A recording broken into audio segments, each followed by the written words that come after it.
love stories.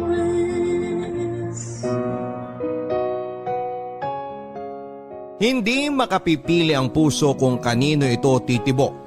Mas lalong hindi kayang piliin ng puso kung sino ang hindi nito dapat na ibigin.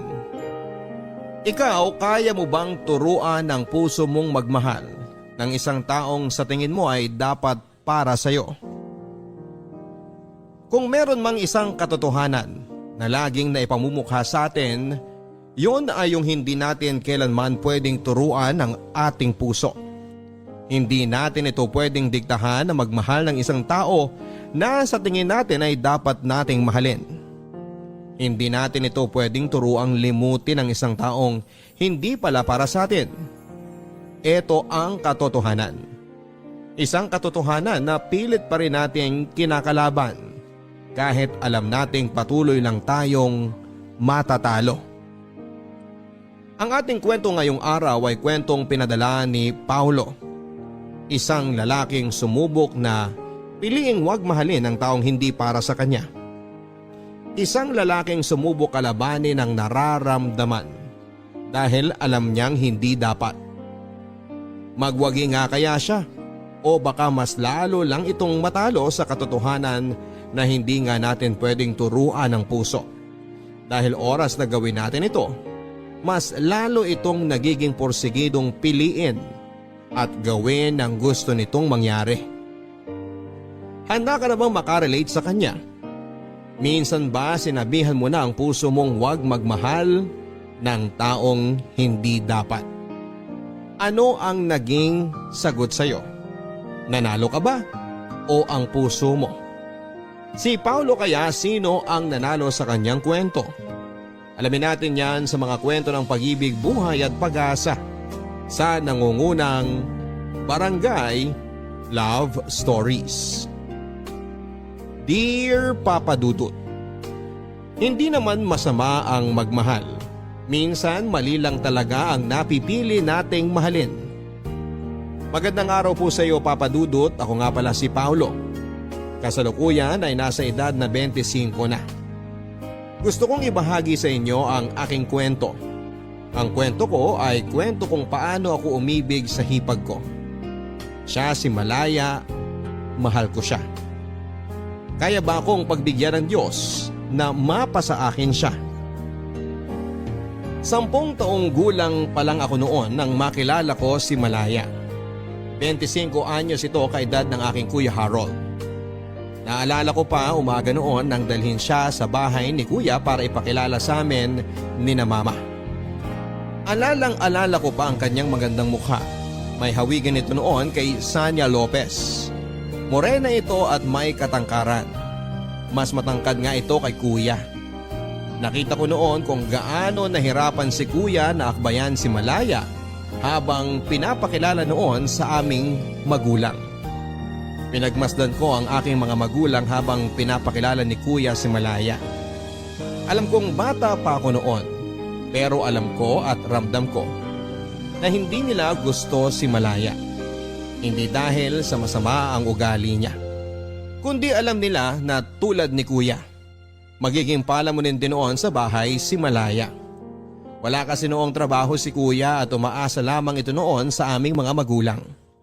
Batugan siya kaya naintindihan ko kung hindi naging mainit ang pagsalubong nila kay Malaya. Mula noong araw na yon, Papa Dudut, naging parte na ng aming bahay si Malaya. Nagtana na kasi sila ng aking Kuya. Tuwang-tuwa ako. Ang gaan kasi ng pakiramdam ko kay Malaya. Nakadagdag pa ang angkin nitong kagandahan. Naging crush ko siya at inaamin ko yon. Hindi naman masamang magkagusto sa kanya kahit hipag ko siya. Iniisip ko noon na hindi ko naman siya aagawin sa kuya ko. Iniisip ko na rin na hindi naman ako magugustuhan ni Malaya. Sino ba naman kasi ako noong panahon na yon? Patpating bata lamang ako, madalas sa sipunin at hindi pa maayos ang buhok ko.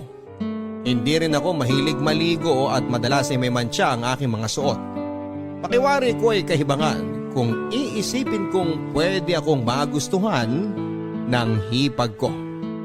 Kanina mo pa ako sinisilip-silip dyan, Paolo. May gusto ka bang sabihin sa akin? O teka, huwag kang magtago uli. Para ka namang bubwit dyan.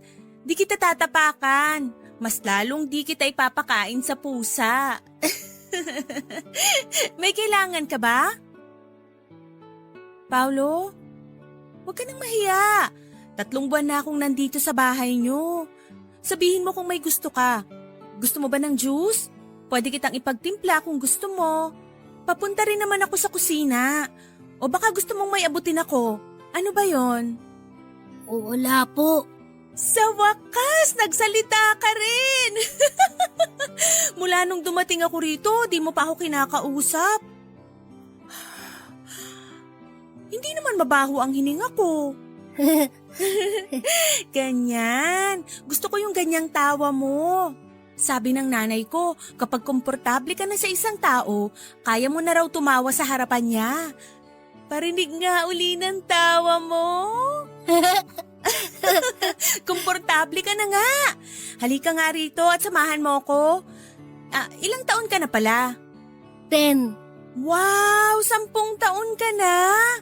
Grabe, ang tangkad mo para sa edad mo Parang next year mas mauunahan mo pang tumangkad ang Kuya Harold mo. Huwag mo akong isumbong baka naman may girlfriend ka na. Paano magkaka-girlfriend yan naiihi pa yan sa kama, lalo tuwing maulan?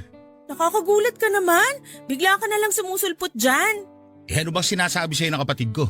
Wala naman, mag-uusap lang sana kami. Hoy Paolo, kwento mo kung paano mo ako lagi nababasa ng ihi mo. Kuya! Alam mo dati may double deck kami. Yun ang tulugan namin sa kwarto. Doon siya sa itaas, ako naman sa ibaba. Kahala ko nun laging umuulan. Kala ko nun may problema ang kisame namin Yun pala, nananaginip yan si Paolo ng gripo o kaya swimming pool. Ayun, naiihiyan niya ako lagi. Kaya binaklas ni Papa yung double deck dahil nagreklamo na ako. Di ba Paolo? Alam mo, Paulo,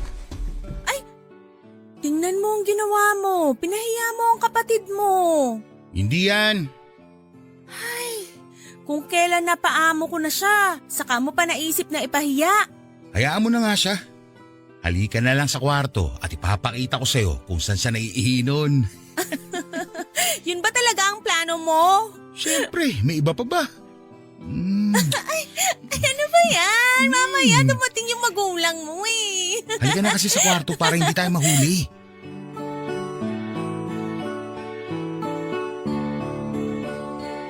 Inis na inis ako noon sa aking Kuya Harold. Hinihiya ako nito sa harapan ni Malaya. Dahil doon ay hindi ko na nilapitan pa si Malaya. Iniwasan ko ito at sobrang halata nga noon ang pag-iwas ko. Sa tuwing nakakasalubong ko siya ay takbo ako kaagad palayo. Alam ko na gusto niyang lumapit sa akin. Pero hindi ko kaya pang lumapit sa kanya dahil nga sa ginawang pagpapahiya sa akin ni Kuya. Kung bakit naman kasi sa dinami-rami ng maaalala ni Kuya. Yung pag-ihi ko pa talaga sa kama. Hindi ko naman makontrol ang sarili ko na huwag maihi sa kama. Naisip ko na normal lang naman yon sa mga batang katulad ko. Naisip ko nga rin na ikwento ko kaya kay Malaya ang mga nakakahiyang ginawa ni Kuya noong bata pa ito para patas na kami. Isang araw ay hindi ko na siya nagawang iwasan pa. Nilapitan ako nito habang gumagawa ako ng merienda ko sa kusina. Sinabi nitong hindi ko raw dapat ikahiya kung naihi ako noon sa kama. Hindi ako umimik papadudot. Naalala ko pa nga na namula ang magkabilang tenga ko noon. Tatakbo na sana ako noon pero pinigilan niya ako. Inawakan nito ang aking braso at ngumiti rin ito. Sinabi niya ang kahit siya noong bata pa raw ay naihi din sa kama. Ang dami pa niyang kinuwento noon na mas nakakahiyang nangyari sa kanya noong bata pa lamang siya. Ginawa niya yon para maramdaman kong hindi lang ako ang may nakakahiyang alaala ng pagkabata. Mula nga noon ay naging okay na ulit kami. Mula noon ay mas lalo ko siyang hinangaan. Sa pagdaan ng mga araw, gumawa ako ng magagandang bagay para kay Malaya. Lagi ko itong kinukuhanan ng manggang kalabaw. Naalala ko pa na dinadayo ko pa noon ang bahay ng aking kaklase na may puno ng manggang kalabaw. May puno naman kami ng mangga dati, pero mas maasim kasi yung sa kaklase ko. Mas gusto kasi ni Malaya yung ganon. Tuwang-tuwa nga ito noon kapag may bitbit ako na mangga pagka uwi ko galing sa eskwela. Ako rin ang gumagawa ng sausawan niya. Toyo na may siling durog. Inihigo pa niya ang sausawan kapag naubos na niya ang mangga. Tuwang-tuwa akong pinagmamasdan siyang nasasarapan sa mangga. Kaya naman bukod doon ay marami pa akong ginawang magandang bagay para sa kanya.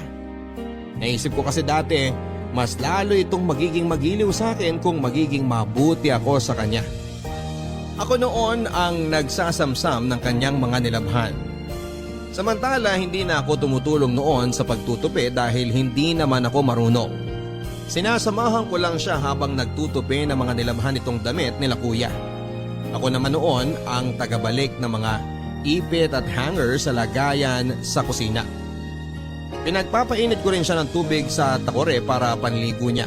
Hindi kasi siya pwedeng maligo noon ng malamig dahil nagsusugat ang kanyang balat. Dati rin ako ang nagtitimpla ng kanyang juice kapag nanonood siya ng paborito niyang teleserye sa hapon. Sinasamahan ko siyang manood noon kahit na hindi ko naiintindihan ang palabas. Gusto ko lang siya na makasama. Ang ganda kasi talaga niya, tapos mabait pa.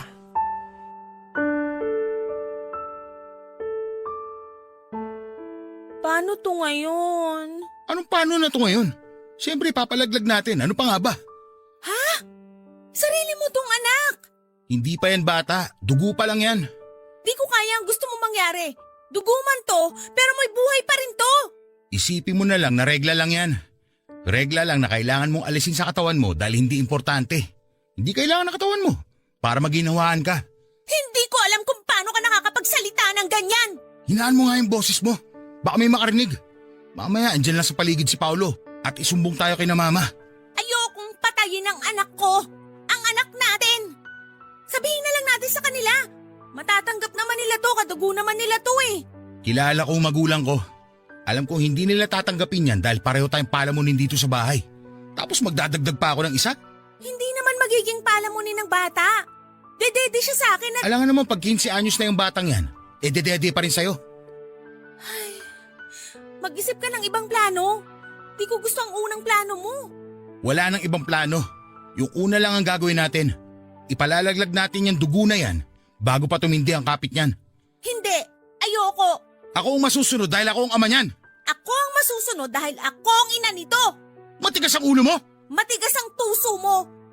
Kung di mo kayang panindigan to, kung natatakot ka sa magulang mo, sige, aalis na lang ako. Bubuhayin ko tong batang to kahit wala ka.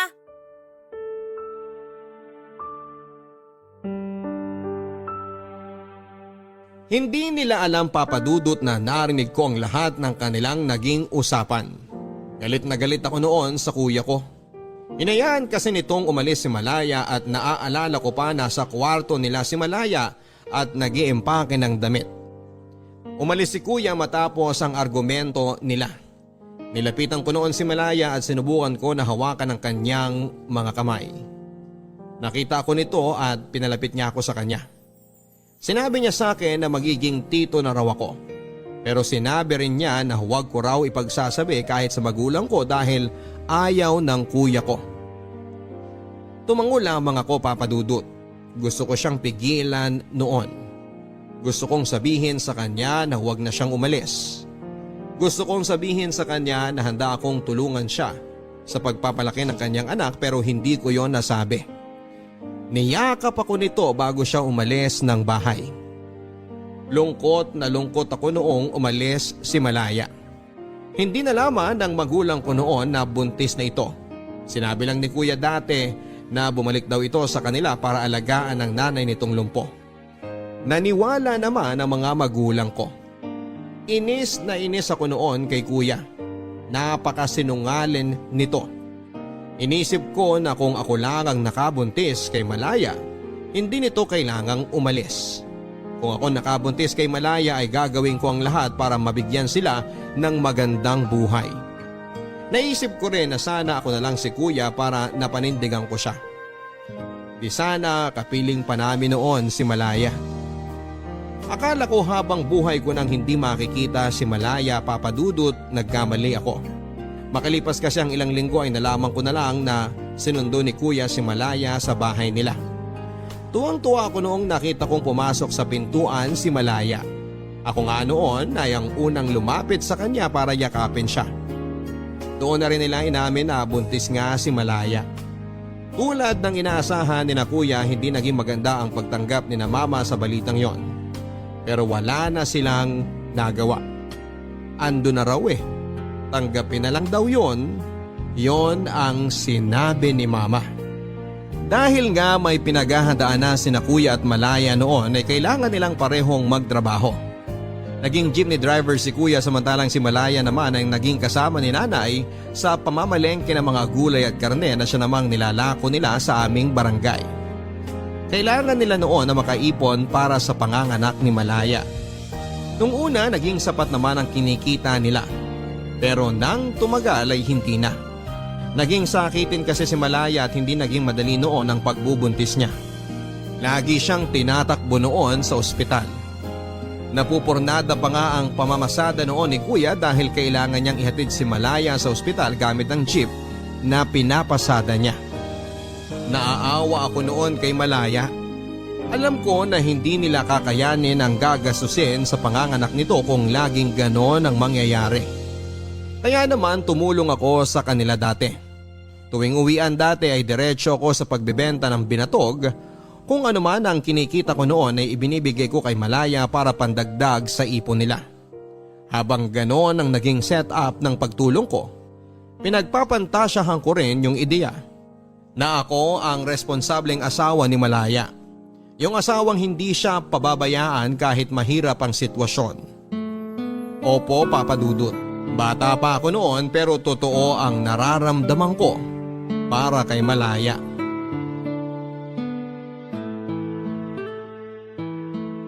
Oh, nag-abot ka na naman ng pera sa akin, Paulo. Wala po yan, ate. Dagdag mo na lang po sa ipon niya ni Kuya para kay baby. Yan din ang sinabi mo sa akin nung nakaraan. Ayoko nang tanggapin to. Bakit naman po? Hay, saan muna to galing? Huwag mo sabihin sa akin na kinupit mo to sa mama mo. Naku, kung ganun, ibalik mo to ngayon din. Alam mo naman nagipit din ng mama mo eh. Hindi ko po kinupit yan. Eh, saan nga to galing? Pati yung mga nakaraan. Di naman kalakihan ang baon mo sa school kaya alam kong di ka makakaipon ng ganito kalaking pera kung di galing sa kupit to. Nagbebenta po ako ng binatog tuwing hapon. Saan ka kumukuha ng binibenta mo? Dun sa binatugan sa kabilang kanto? Doon nga po. Pinaghirapan mo to? Opo. Minsan nga po napapaso ako kapag hindi ko nasasalok ng maayos yung binatog sa baso. Pero ngayon, kahit nakapikit, hindi na ako nahuhulugan ng mainit na binatog sa kamay. Hindi ko to matatanggap. Eh bakit naman po? Kailangan niyo po yan Malapit na kayong manganak. Pinaghirapan mo to. Dapat sa'yo tumapunta. Bumili ka ng gamit mo sa school. Lapis o kaya papel. Pwede ka rin bumili ng pencil case para lalagyan mo ng mga lapis mo. Kesa pinagtitiisan mo yung lumang karton ng tsokolate para lalagyan mo ng mga lapis at pambura mo. Matibay naman po yun.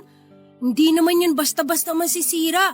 Tsaka malapit na rin pong matapos ang pasukan kaya hindi ko na rin kailangan ng pencil case. Eh di ibili mo na lang ng pagkain mo. Ilibre mo rin yung mga kaibigan mo. Maraming nagbebenta ng pagkain sa labas ng school nyo, di ba? Marami ka nang mabibili dito. Siguradong magugustuhan ka lalo ng mga kaklase mo. Hindi ko naman sila gustong ilibre.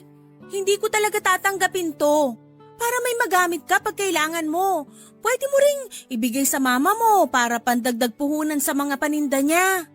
Nagbenta po ako ng binatog, hindi para may pambili ako ng gamit sa school o kaya panlibre sa mga kaklase ko. At hindi rin po para ipangdagdag sa puhunan ni na mama.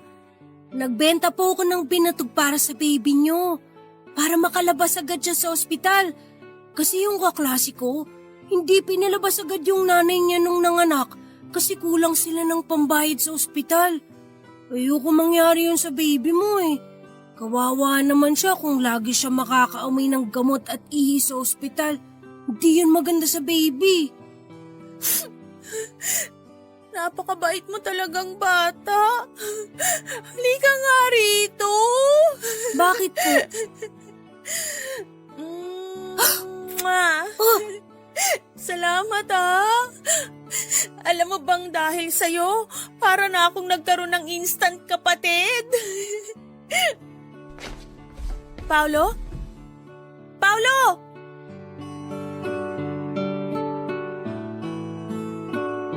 Tumakbo ako noon matapos akong halikan sa pisngi ni Malaya.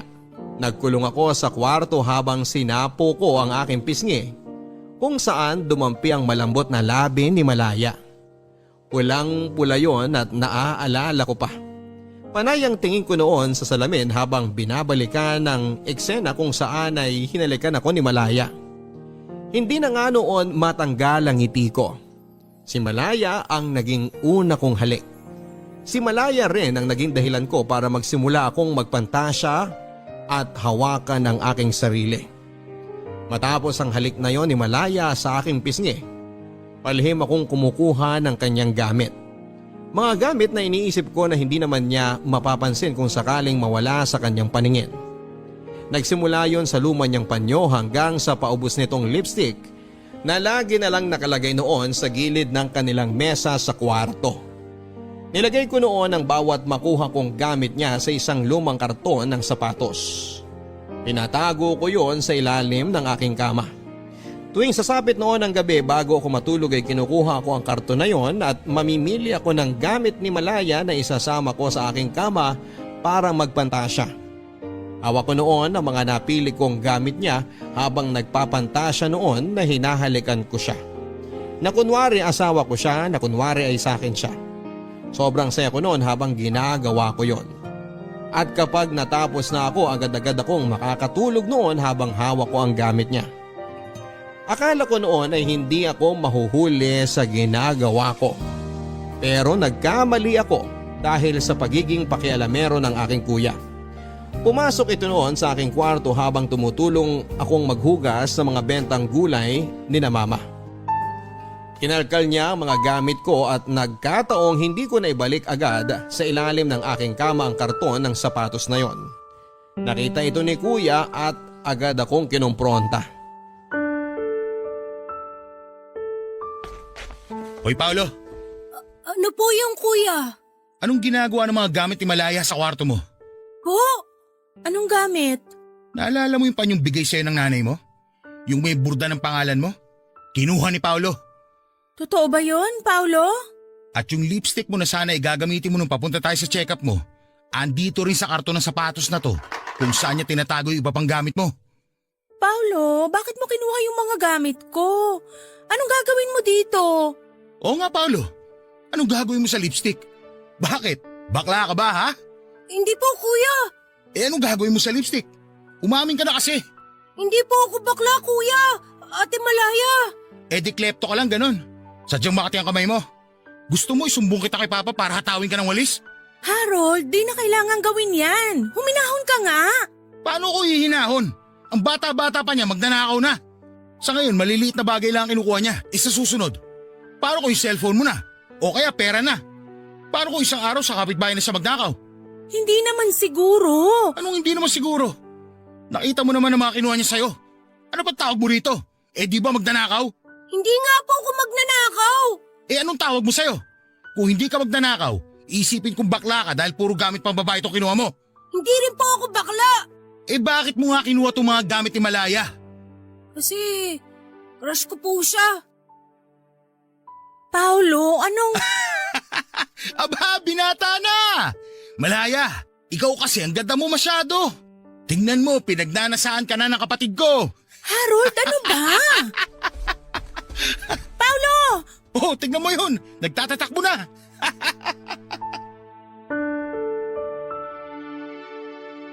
Umalis ako noon ng bahay sa sobrang hiya. Ayoko na nga noon bumalik. Napaamin ako ng hindi oras kay Malaya at panayang suntok ko noon sa ulo ko. Inis na inis ako sa sarili ko, Papa Dudut, kung bakit hindi ko tinikom ang aking bibig. Bakit ba ako umamin kay Malaya? Sa harapan pa ni kuya na asawa niya. Ilang oras ako naglakad-lakad kung saan-saan para makaiwas kay Malaya. Iniisip ko na umuwi kapag alam kong nasa kwarto na ito. Pero paggabi na rin noon, natakot na akong gumala pa. Kaya naman nagpasya na akong umuwi na lamang papadudot. Bahala na, yun ang sinabi ko sa sarili ko. Nang nakauwi na ako ay naabutan ko si Malaya na nasa sala. Wala sina kuya at mga magulang ko. Nasa kwarto na sila noon at nagpapahinga na. Tatakbo na sana ako noon papunta sa aking kwarto nang pisilin ni Malaya ang braso ko. Ang sarap sa pakiramdam ng pagkakahawak niyang yon. Pinaupo ako nito sa kanyang tabi. Ninitian niya ako at hindi ako makatingin sa kanya ng diretsyo. Sa sahig ako nakatingin habang nagsasalita ito. Sinabi niyang hindi ko raw kailangang mahiya kung may gusto ako sa kanya. Dagdag pa niya na normal lang daw yon sa pagbibinata. Tumango lamang ako dahil hindi ko alam kung ano ang pwedeng sabihin sa kanya. Nang tinanong niya ako kung gusto ko na raw bang pumunta ng kwarto ko ay tumango ako. Tatakbo na sana ako noon dahil akala ko ay tapos na siya nang sasabihin niya. Pero pinigilan niya akong muli. Nang tignan ko siya ay inabot niya sa akin ang panyo niya. Yung panyo na kinuha ko sa kanya. Yung may borda ng pangalan niya. Tumingin ako sa kanya at nagtanong ang aking mga mata. Ngumiti ito at sinabing sa akin na lang daw yon at sinabi pa niya na bigay yon ng nanay niya sa kanya. Aniya mas maaalagaan ko raw kaya ibibigay niya sa akin. Kinuha ko yon sa kanya at saka tumakbo papunta sa aking kwarto. Muli ay nagpantasya ako sa kanya habang hawak noon ang panyong bigay niya. Makalipas noon ng ilang buwan ay nakapanganak na si Malaya. Isang napakalusog na sanggol na lalaki. Tinutokso nga nila ako noon na kamukhang kamukha ko raw ang aking pamangkin. Sinabi rin ni Malaya na posibleng araw na maging kamukha ko ang anak nila dahil ako ang madalas na nakakasama niya sa bahay. Napaglihian daw niya ako at tuwang-tuwa ako noon. Para bang pakiramdam ko ako ang tatay ng anak ni Malaya. Tinatanong pa nga ni Malaya kung ano raw ang pwedeng ipangalan sa anak nila. Sinagot ko noon na Pau Pau, sunod sa aking pangalan. Ang akala ko noon ay pagtatawanan lang nila ang sinabi ko, pero natuwa si Malaya. Sinabi niyang Pau Pau na lang ang palayaw ng kanilang anak. Ako ang pinaka natuwa noon. Sinunod sa akin ang pangalan ng pamangkin ko. Madalas ako ang nag-aalaga noon sa anak nila. Nagkataon kasi na bakasyon sa school at imbes na makipaglaro sa mga bata, ay madalas na pinipili kong magtimpla ng gatas ni Pau Pau. Hindi kasi nagpapadede si Malaya. Bukod kasi sa hindi masyado naging marami ang gatas nito sa kanyang dibdib, ay kinailangan din ito na magtrabaho bilang sekretarya sa aming barangay hall. Kaya nga tulad ng sinasabi ko sa inyo, ako ang madalas na nag-aalaga kay Pau Pau. Kahit noong balik eskwela na dahil pasukan na naman, lagi pa rin ako nagmamadaling umuwi para maalagaan si Pau Pau. Ginagawa ko yon, papadudot, hindi dahil inutusan nila ako, kundi dahil gusto ko ang hipag ko. Hindi na ako noon nagbebenta ng binatog, wala na rin kasi akong oras. Kahit sayang ang kikitain ko noon ay mas pinipili kong mag-alaga na lang ng bata. Wala rin kasing mapag-iiwanan kay Pau Pau kundi ako lamang. Si kuya naman ay tuloy pa rin ang pagiging jeepney driver noon. Madalas ay konti lang ang naiuwi niyang pera. Di dahil mahina ang pasada, kundi dahil bili ito ng bili ng mga gamit niya para sa sarili niya at hindi para kay baby Pau Pau. Noong napansin kong naging ganito na si kuya ay napilitan akong ibenta noon ang mga gamit ko. Tulad ng comics, iba pang damit na niregalo sa akin ng aking mga ninong at ninang. Pati na rin ang iba kong laruan. Inipon ko ang pera at ibinigay ko kay Malaya. Oh, para saan tong pera? Pambili po ng kailangan ni Pau Pau. Naku nagbebenta ka na naman ba ng binatog? Hindi na po. Nakahanap na po ako ng kapalit ko. Saan mo nakuha tong pera? Nagbenta po ako. Anong binenta mo? Wala po. Mga lumang laruan na hindi ko na nagagamit. Malaking pera to. Alam kong di lang to galing sa pagbebenta mo ng laruan. Pati na rin po ng mga luma akong damit. Bakit ka nagbenta ng mga damit mo? Paano kung hanapin ng mama mo yung mga yon? Paano kung wala ka nang maisuot sa school? Marami po akong damit. Saka sa Pasko, sigurado mapupuno na naman ang damitan ko dahil reregaluhan na naman ako ng mga ninong at ninang ko ng mga bagong damit. Ay, ano pang binenta mo? Yung mga lumang comics ko po. Teka, di ba koleksyon mo yun? Nabasa ko naman ang po yun lahat eh. Hindi ko na kailangang ulitin. Pero koleksyon mo pa rin yun, sayang naman. Hindi naman po sayang kung alam ko namang mas magagamit ni Pau Pau yung pinagbentahan nun. May sahod naman ako sa barangay hall. May pera rin kahit papano ang kuya mo na inaabot sa akin. Alam ko naman pong hindi sapat ang kinikita ni kuya sa pamamasada. Narinig ko po minsan na nagtatalo kayo dahil sa pera. Hindi ka dapat nakikinig sa pagtatalo ng mga matatanda. Sorry po. Masyado po kasing malakas ang boses niyo ni kuya kaya tumagos sa pader ng kwarto ko. Pasensya ka na at narinig mo pa yung away namin. Hindi magandang naririnig yun ng mga katulad mong bata. Hindi na po ako bata. Ay, binata ka na ba? Teka nga, patingin nga ng loob ng shorts mo kung totoong binata na yan. Ako, wag po, Ate Malaya. Hindi pa ako nakakapagpalit ng brief. Ay, hindi ka pa nga binata. Dahil ang binata, nagpapalit lagi ng brief. Si ate naman, no.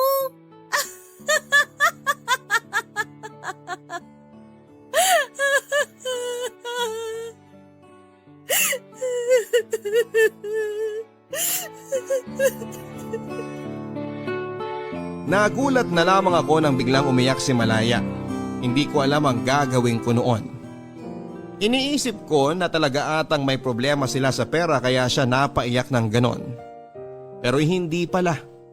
Iba palang naging dahilan ng pag-iyak ni Malaya. Nalaman kong bukod sa problema nila noon sa pera ay may babae din si kuya.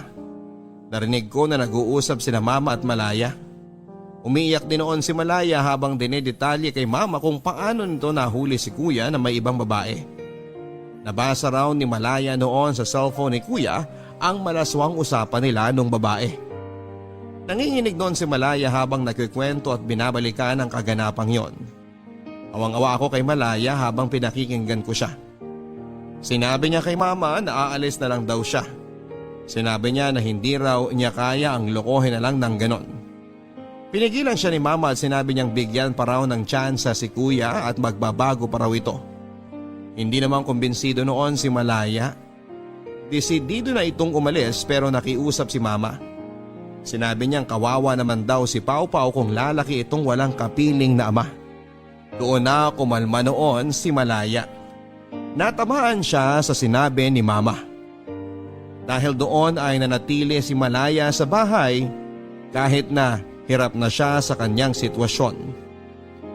Tinikom ni Malaya ang kanyang bibig tungkol sa pambababae ni kuya. Alang-alang kay Pau Pau ay nagtiis si Malaya. Naging madalas din ang away nila noon ni kuya at lagi ko dating naririnig. Narinig ko noon kung paano siyang paulit-ulit na minumura ni kuya. Iyak lang ang naging sagot noon ni Malaya at awang-awa ako sa kanya, Papa Dudut. Kung pwede lang ako makialam sa kanila ay ginawa ko na. Pero dahil bata pa ako noon at hindi dapat makialam sa away ng matatanda ay mas pinili kong makinig na lamang at ipagdasal na malampasan niyo ni Malaya. Isang araw ay nawala na lang na parang bula si kuya. Nalaman namin na sumama na ito sa kanyang babae. Panay ang iyak noon ni Malaya at aalis na sana talaga siya sa bahay namin pero pinigilan siya ni mama. Ang sabi ni mama kahit wala na si kuya, dapat manatili pa rin si Malaya sa bahay dahil parte na siya ng pamilya namin. Natuwa ako sa mga sinabi ni mama. Tulad ko ay napamahal na rin siya kay Malaya. Sino ba naman kasing hindi magmamahal kay Malaya? Napakabait nito. Hindi ko talaga alam kung bakit nagawa ni kuya ang mga bagay na yon kay Malaya.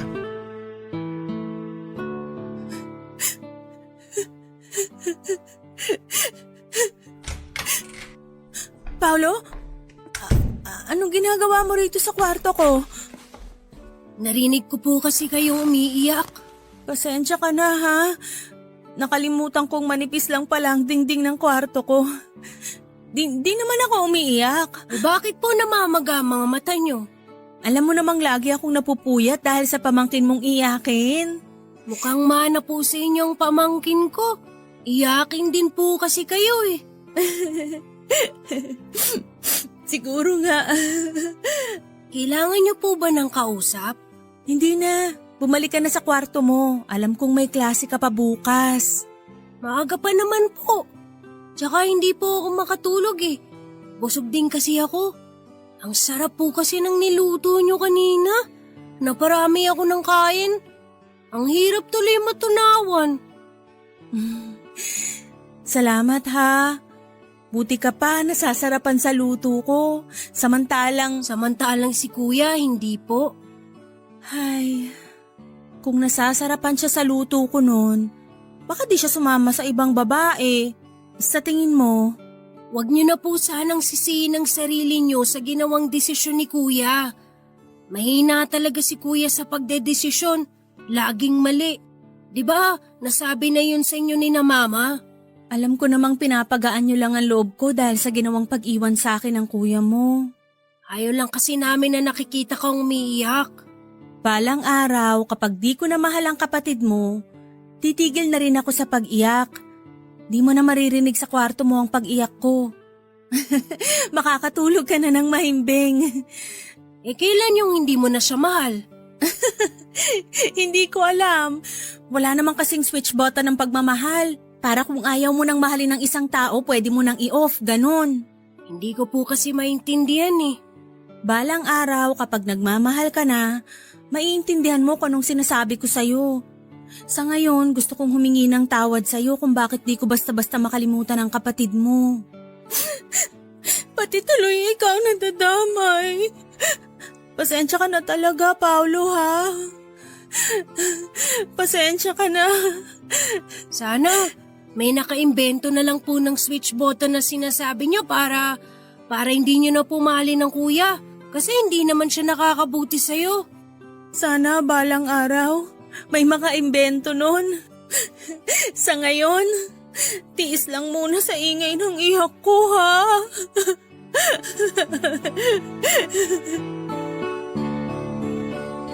Naisip ko nga noon, papadudot, na sana ay may switch button ng puso para matigilan na ni Malaya ang pagmamahal niya kay kuya. Naisip ko rin na baka makatulong din sa akin ang switch button na yon para tumigil na ang nararamdaman ko para sa kanya. Papadudot, habang tumatagal ay lumalaki ang pagmamahal ko kay Malaya. Alam kong bata pa ako noon pero sigurado na ako sa nararamdaman ko. Hindi nga yon nawala hanggang sa pag-abante ng edad ko. Mas lalong napapamahal ako sa kanya dati habang tumatagal dahil mas naging malapit kami noon sa isa't isa.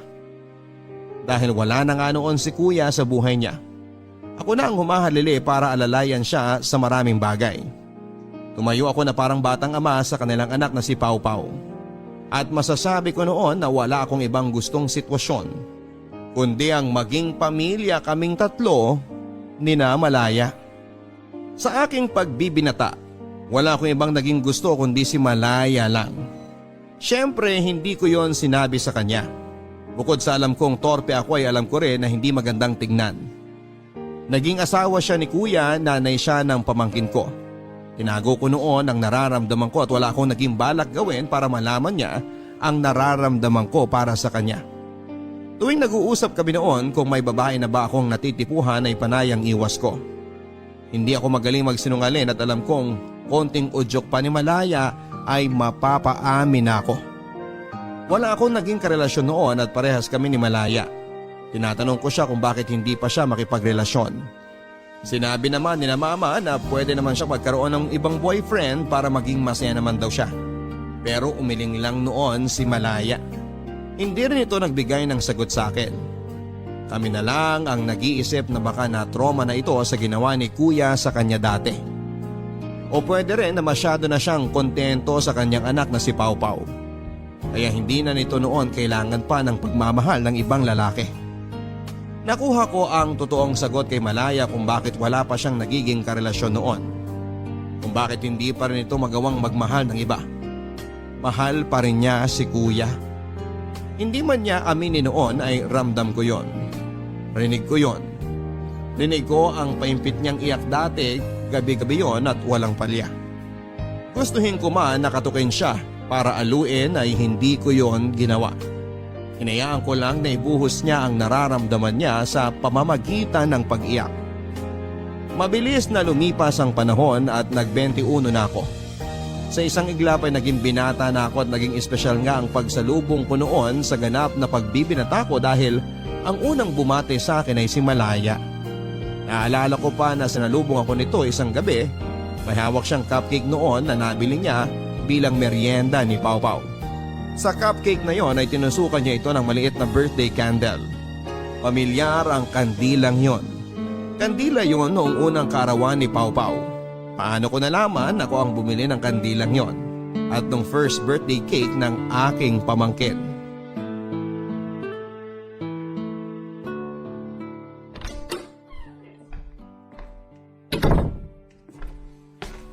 Happy birthday, Paolo! Ano to? Eh di birthday cake mo. O, hipan mo na yung kandila. Ay, teka, mag-wish ka muna. Wish ko na sana maging cake tong cupcake. Uy, sorry naman kung ito lang ang afford ko. Joke lang naman. Alam ko kulang pa to kumpara sa mga ginawa mo para sa amin ng pamangkin mo. Mula nung iniwang kami ng magaling mong kapatid. Mukhang nangangamoy ang palayang durog na naman po ang hangin. Uy, di na ako bitter ah. Ikaw? Di ka na mabiro. Pero, seryoso. Ayos na sa akin tong cupcake na to. Wala naman akong gusto na kahit na ano ngayong birthday ko eh. Kontento na ako sa inyo ni Pau Pau. At syempre, sina Mama. Kung katulad mo rin lang ang kuya mo, sana andito pa yun ngayon. Hay, kung bakit naman kasi di na lang kayo nagkapalit ng kuya mo? Anong ibig mong sabihin? Wala naman, naisip ko lang. Sana ikaw na lang yung panganay sa inyong magkapatid para ikaw na lang yung una kong nakilala. At ikaw yung tatay ni Pau Pau. E di sana wala akong problema ngayon. Wala eh. Huli akong pinanganak. Alam mo, kahit nung bata ka pa lang, ganito ka palang kalit na no? Alam kong mas mature ka na mag-isip kesa sa kuya mo. Saka, mas gwapo ako dun no? 99.9% oo. Kumain ka na ba? Pwede kitang ipaghain ng... Paolo, bakit mo ako hinalikan? Sorry, nabigla ako. Kasi baka Paolo, hindi ko talaga sinasadya. Medyo nadala lang ako. halikan mo ako uli. Yung mas matagal. Nagulat ako sa sinabing yon ni Malaya Papadudut. Sumunod ako sa sinabi niya. Hinalikan ko siya ng mas matagal, mas madiin at mas nananabik. Sumabay siya sa bawat paghaliko hanggang sa may pagkukusa na noon ang aming mga paa na magtungo sa aking kwarto para ituloy ang hangganan ng halik na yon. Papadudut, kumawala kaming dalawa ng gabing yon. Hindi ko rin alam kung ano ang pumasok sa mga utak namin kung bakit hinayaan naming manipulahin kami ng aming mga katawan. Sa huli ay may nangyari sa aming dalawa isang bagay na sinabi ni Malaya na pinagsisisihan niya. Habang nagbibihis noon ay sinabi ni Malaya na hindi raw dapat nangyari yon sa amin. Pilit ko siyang kinukumbinsi noon na hindi niya dapat pagsisihan ang nangyari sa aming dalawa. Sinabi kong gusto ko ang nangyari. Tinatanong ko kung nagustuhan niya rin yon, hindi siya sumagot. Hindi ko siya hinayaang makaalis ng kwarto hanggat hindi kami nakakapag-usap na dalawa. Nakita ko ang pagkakataon na yon para aminin sa kanya ang tunay kong nararamdaman. Sinabi ko na matagal ko na siyang mahal. Sinabi ko rin na handa akong maging ama kay Pau Pau. Umiling lang si Malaya. Masyado siyang natatakot sa sasabihin ng magulang namin. Naisip ko noon na tama naman siya at hindi nga naman maganda kung pareho kaming magkapatid na tinuhog niya. Hindi ako tumigil noon na kumbinsihin si Malaya at sinabi ko sa kanya noon na pwede naming subukang dalawa kahit na palihim. Hindi siya umimik. Mukhang nagustuhan niya ang sinabi ko. Sa huli ay pumayag naman ito. Pero sinabi niya sa akin na wala raw assurance na mahuhulog siya sa akin. Sinagot ko siya at sinabi ko na hindi ako takot sumugal. Nilihim nga namin ang relasyon namin, Papa Dudut. Laging may nangyayari sa amin tuwing wala si na Mama. Sa tuwing gabi kung kailan tulog na sila. Naging maayos naman ang simula namin at naramdaman ko na nahuhulog na si Malaya sa akin, pero hindi lang niya maamin. Paolo, ano ba? Wala naman si na Mama eh. Tara na sa kwarto mo. Natutulog si Pau Pau. Magigising yun kapag masyado tayong magulo. Eh di, doon tayo sa kwarto ko. Ayoko nga ron, ang kalat-kalat ng kama mo. Eh di, doon tayo sa sahig ko para mas may challenge. Ikaw talaga? Baka sinamama mo na yan. Teka at... Uy, buti hindi pa kayo nagpapalit ng doorknob. Pwede pa pala ang lumang susi ko eh. Oh, kamusta kayo ha? Harold? Kung makagulat ka naman dyan, akala mo bumangon ako sa hukay. Kamusta ang maganda kong asawa ha? Anong ginagawa mo rito, kuya? Umuwi. Masama ba? Bahay ko rin naman to ah. Umalis ka na. O bakit ako aalis? Hindi mo ba narinig yung sinabi ko? Bahay ko rin naman to ah. Sigurado akong namiss ako ni na Mama. At sigurado ako namiss ako ni Pau Pau. O teka, asan ang anak ko? Huwag mo siyang istorbohin. Natutulog siya. Kuya, mabuti pa umalis ka na. Kanina niyo pa ako pinapaalis ah. Ganyan ba kayo mag-welcome ngayon ng bagong dating? Hindi magandang nandito ka. Anong hindi maganda? Makukumpleto na ulit tayo. Pamilya na ulit tayo, Malaya. Ayaw mo yon? Matagal ka nang wala. At ngayon, bumabalik na ako. Hindi mo man lang ba ako yayakapin? Kuya, please, umalis ka muna kasi. Kung makapagpaalis ka sa akin, wala ka respeto ah. Ako pa rin ang panganay, tandaan mo yan. Pero ayoko magalit ngayon. Ang gusto ko lang naman ay magkumustahan tayo. Mag-usap-usap tayo. Tulad ng dati, ganun. Wala tayong dapat pag-usapan. Ang dami kaya. Magkumustahan muna tayo. Paolo, sigurado may girlfriend ka na ngayon. Kuya, please. Ang laking bulas mo ah. Sigurado ako kung saan ka man nagtatrabaho ngayon, marami kang napaikot na babae. Teka nga muna, ilang babae na bang nadala mo sa kwarto mo? Magagaling ba? Ha? Kuya, sinabi ng... O baka naman bakla ka na? Kung ganun, ilang lalaki na nadala mo sa kwarto mo? Magagaling ba? Harold, ano ba? Ikaw naman, hindi ka na nasanay sa pang-alaska ko dyan sa kapatid ko. Teka nga muna, nagugutom na ako. Ang haba ng biyahe ko mula sa... basta. Anong ulam nyo? Bumalik si Kuya Harold na para bang wala lang. Na para bang namalengke lang siyang saglit. Nainis ako noon na pinaghandaan pa siya ni Malaya na makakain niya. Panay ang hawak ni Kuya sa kanya kahit panay noon ang ilag ni Malaya. Dahil hindi ko na kinaya ang nakikita ko ay umalis ako. Hindi ko rin siguro kaya na marinig kung ano man ang mapag-uusapan nila ng mga oras na yon. Ayokong marinig na sabihin ni Malaya na mahal pa rin ito si Kuya Harold. Ayos na kami nun eh. Kung bakit kasi bumalik pa si Kuya. Nang umuwi ako matapos kong magpahangin ay nadatnang ko si na Kuya, si Malaya at ang mga magulang ko sa sala. Nakita kong hindi masaya ang mukha ng mga magulang ko pero tinanggap na lang nila na bumalik na si Kuya. Naisip nila na ayos na rin daw para may ama ang apo nila. Nagalit ako ng palihim, lalo na noong naramdaman kong umiwas na noon sa akin si Malaya. Naisip ko na baka nga nagkabalikan na silang dalawa. Alam ko na talo ako, may anak silang dalawa. Ako naman ay kaulayaw lang noon ni Malaya tuwing gabi at malungkot siya. Umiwas na rin ako kay Malaya at naisip ko na para rin ito sa ikabubuti ni Pau Pau. Gusto kong lumaki ang bata ng buo ang pamilya niya. Sinubukan kong kalimutan na noon si Malaya pero hindi ako nagwagi. Isang gabi nagulat na lamang ako nang pumunta si Malaya sa kwarto ko. Sinabi nito sa akin na hindi na raw niya mahal si Kuya. Sinabi rin niya na ako ang mahal niya. Natuwa ako. Inalikan ko siya at may nangyaring muli sa aming dalawa at nung nahimasmasan ako, bigla kong naisip na mali yun. Sinabi ko rin sa kanya na yun na dapat ang huling beses na may mangyari sa amin. Hindi nito tinanggap ang sinabi kong yon. Sinabi ko sa kanya ang mga dahilan ko kung bakit hindi na kami pwede at tinanggap naman niya. Papadudot, masakit man pero pinabalik ko siya sa kuya ko. Sobrang sakit dati pa na makita sila na magkasama. Pero kailangan ko yung tiisin hanggang isang araw ay nalaman naming buntis muli si Malaya. Naisip ko na maganda na rin yon para may dahilan ako para kalimutan siya pero hindi pala. Dahil ako ang ama ng ipinagbubuntis niya. Nag-usap kaming dalawa at sigurado raw siya na sa akin yon.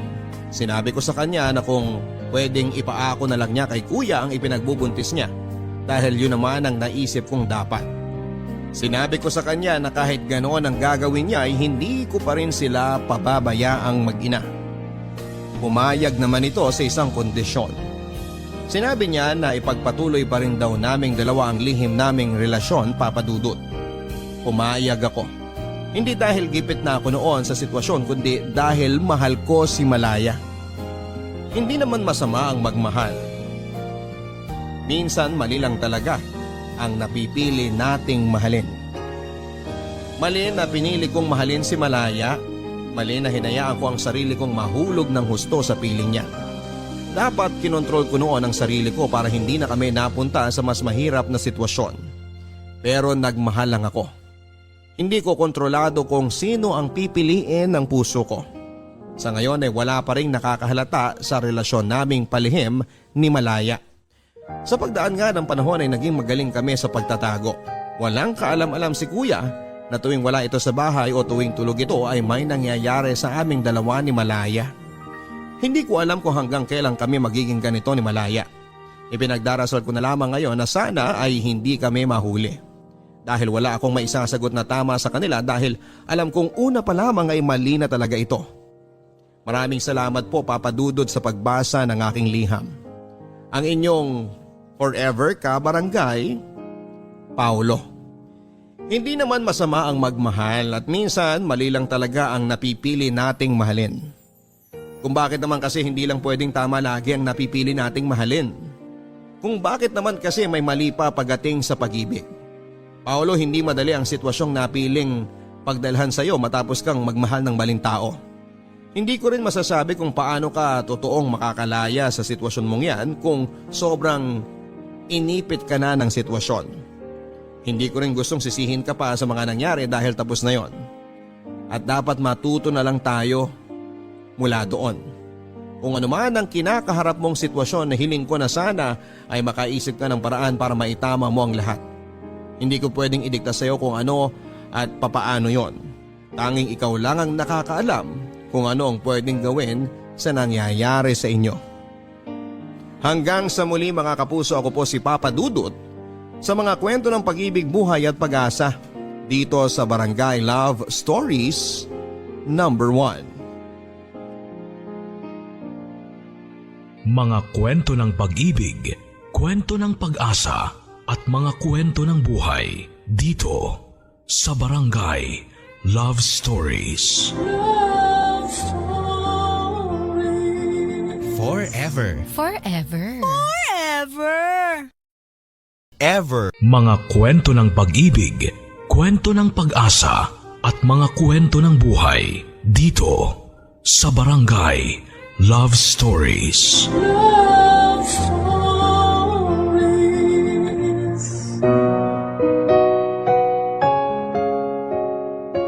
Ang respeto ay hindi lang dapat na ibinibigay sa kapwa natin.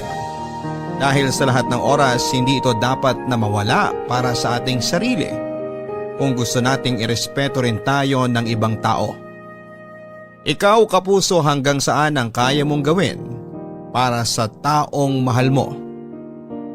Kung hindi natin kaya ang respetuhin ang ating sarili, mawawalan din ang dahilan ang ibang tao na irespeto tayo. Ang respeto kasi parang pagmamahal na kailanman ay hindi natin dapat na ipinagdadamot sa ating sarili. Ang sulat na babasahin natin ngayong araw ay pinadala ng ating kabarangay na si Aya. Isang babaeng walang ibang ginawa kung hindi ang magmahal lang ng totoo. Kaya naman dumating siya sa punto na halos nakalimutan niyang pahalagahan ang kanyang sarili. Ang palagi lang kasi niyang iniisip ay kung paano magiging masaya ang taong minamahal niya. Hanggang sa dumating ang araw na siya na mismo ang makaramdam na hindi na tama ang pagmamahal na ibinibigay niya sa kanyang karelasyon at kung kailan handa na siyang piliin ang sarili niya. Saka naman siya mahihirapan dahil ayaw na siyang pakawalan ng karelasyon niya. Gusto mo na bang makilala si Aya at marinig kung paano siya nagsakripisyo para lamang sa taong mahal niya? Handa ka na bang mainis at maiyak sa kwento ng buhay niya? Kagaya ka rin ba niya na todo-todo kung magmahal? Yung tipong wala nang tinitira na pagmamahal at respeto para sa sarili mo? O mas pipiliin mong makalaya sa isang relasyon na ikaw na lang mag-isa ang nag-e-effort? Si Aya kaya, paano niya na-realize na mali na ang paraan niya ng pagmamahal? Nagsisi kaya siya na sarili naman niya ang pinili niya kesa sa taong mahal niya? Malalaman natin ang landas na pinili niya dito sa mga kwento ng pag-ibig, buhay at pag-asa sa nangungunang Barangay Love Stories. Dear Papa Dudut, kapag nagmahal tayo ng ibang tao ay hindi natin sila dapat na minamahal ng higit pa sa ating sarili. Dahil pwedeng unti-unti nating makalimutan na irespeto ang sarili natin kapag sinimulan na nating paikutin ang ating mundo sa ibang tao.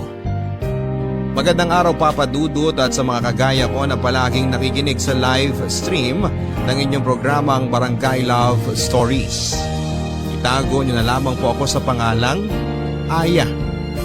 25 years old, taga Negros Occidental at nagnenegosyo ng mga beauty product.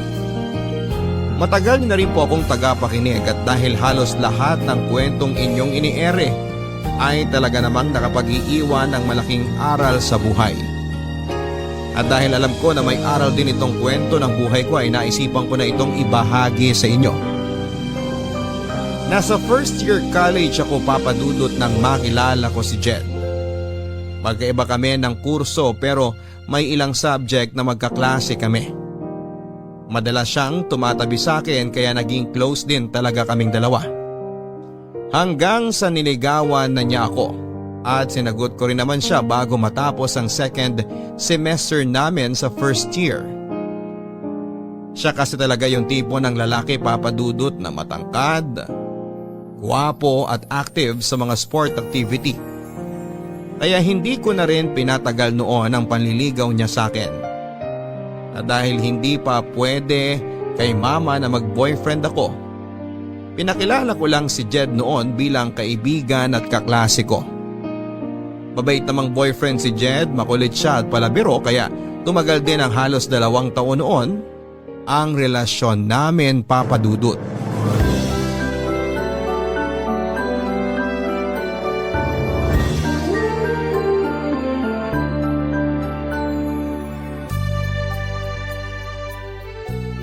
Grabe, babe! Ang ganda na pagkakasulat mo dito sa reaction paper ko. Hindi naman masyado. Sinimplihan ko na nga lang ang mga salita na ginamit ko dyan eh. Ang ganda kaya! Buti na lang talaga tinulungan mo ko dito. Kasi sobrang tamad ko talaga sa paggawa ng reaction paper eh. Iba kasi ang mga trip mo na gawin, babe. Saka dun ka mas active sa mga subject na may kinalaman sa sport. Kaya kinakatamaran mo lang talaga yung mga ganitong pagsusulat. Sa bagay, tama ka dyan. Pero babe, thank you talaga ha. Alam mo, kanina ka pa nagpapasalamat sa akin. Reaction paper lang yung ginawa ko kaya hindi mo kailangan na paulit-ulit na mag-thank you. Hindi lang naman ako nagta-thank you para sa reaction paper na yan eh. Eh para saan pa? Para sa pagiging best girlfriend mo sa akin. I love you, babe. I love you too, babe. Sobra. Pakis nga.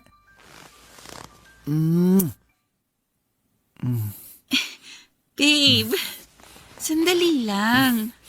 Bakit? baka dumating na yung mga kasama mo dito sa boarding house. Mamayang gabi pa sila uuwi. Babe, sandali lang. Itigil mo na muna yung ginagawa mo sa akin. Babe, sabi ng teka lang eh. Ano bang problema mo? Bakit ka sumisigaw dyan? Hindi naman ako sumisigaw. Kasi naman, binubuksan mo na tong butones ng blouse ko. Ano naman? Boyfriend mo naman ako at girlfriend kita. Magto 2 years na nga tayo tsaka dati na naman natin ginagawa to, babe. Oo nga, pero hanggang bewang lang yung kamay mo dapat. Sinabi ko na yun sa'yo, di ba? Bakit parang gusto mo nang ipasok sa loob ng blouse ko yung kamay mo kanina? Ang arte mo naman, Aya. Akala ko ba mahal mo ko? Mahal kita, Jed. Alam mo naman yun. Kung mahal mo ako, bakit nag-iinerte ka ngayon? Magdadalawang taon na tayo magkarelasyon pero parang wala ka pa rin tiwala sa akin. Babe, alam mo namang hindi totoo yung sinasabi mo. Mula nung unang araw na maging tayo, malaki na ang tiwala ko sa'yo. Babe, huwag ka nang magtampo. Payakap nga ako sa babe ko. Kung mahal mo talaga ako, ibibigay mo ang gusto ko. Aya, matagal naman na tayo magkarelasyon. Baka naman kahit isang beses lang subukan natin gawin to. Normal naman to eh. Di ba nga sabi nila, pinapatibay daw ng sex ang relasyon ng dalawang taong nagmamahalan. Kaya kapag ginawa natin yun, sigurado ako na mas lalong titibay ang relasyon nating dalawa.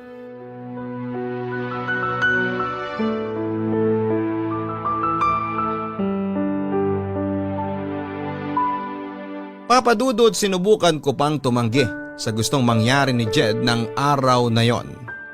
Pero tuluyan na rin akong bumigay at sinuko ang aking bataan sa kauna-unahang lalaking tinibok ng puso ko. At pagkatapos naming gawin ni Jed ang bagay na yon, mas naramdaman ko ang pagmamahal niya para sa akin. Siguro kasi nag-iba rin ang higpit ng yakap niya sa akin ng mga oras na yon. At kita ko sa mukha niya na sobrang natuwa siya dahil binigay ko na ang matagal na niyang hinihingi sa akin. Ang aking buong sarili. Ang sabi ni Jed ay isang beses lang naming gagawin yon, Papa Dudut. Isang beses lang kaming magsisiping dahil gusto niya lang daw talagang mas pagtibayin ito ang relasyon naming dalawa. Kaya lang sa tuwing magkasama kami sa boarding house niya at walang ibang tao doon, kung hindi kaming dalawa lang, ay madalas niya akong kinukulit na gawin namin ang bagay na yon. Ayoko na rin sanang ulitin namin yon pero hindi ko siya matanggihan. Lalo na kapag nagtatampo na siya. Kaya ilang beses na rin namin ginawa ang pagsisiping sa boarding house nila o kaya sa mumurahing hotel na pinupuntahan namin. May mga motel kasi siyang alam na tumatanggap ng mga nag-check-in kahit mga estudyante pa lamang o naka-uniform pa. Kaya tuwing monthsary namin ay hindi pwedeng kay Jed na walang mangyayari sa aming dalawa, Papa Dudut. Happy 2nd anniversary, babe! Happy anniversary din, babe. Thank you kasi pumayag ka na dito tayo sa motel mag-celebrate ng anniversary natin. Syempre naman, request mo to eh. Sa kabuti na lang din, isa lang ang klase ko ngayon. Kaya mas mahaba ang oras na magkasama tayong dalawa. Babe, sana hindi ka magsawa sa akin ha. Bakit naman ako magsasawa sa'yo? Mahal na mahal kita. Wala lang, natatakot lang ako na mapagaya tayo sa iba na pagkatapos ng ilang beses na may nangyari sa kanila, bigla na lang silang naghihiwalay. Huwag kang mag-alala. Hindi ako kagaya ng mga nababasa mo sa pocketbook o napapanood mo sa teleserye. Na pagkatapos makuhang gusto niya sa isang babae, bigla na lang mangiiwan sa ere. Ang tagal na kaya nating dalawa. At sigurado na ako na ikaw na talaga ang babaeng gusto kong pakasalan at makasama sa habang buhay. Talaga, babe? Oo, mahal na mahal kita eh. Ako rin, sobrang mahal kita, babe. Yan ang gusto ko sa'yo eh. Yung palagi ko naririnig kung gaano mo ako kamahal. Basta babe, magtiwala ka lang sa akin ha. Promise.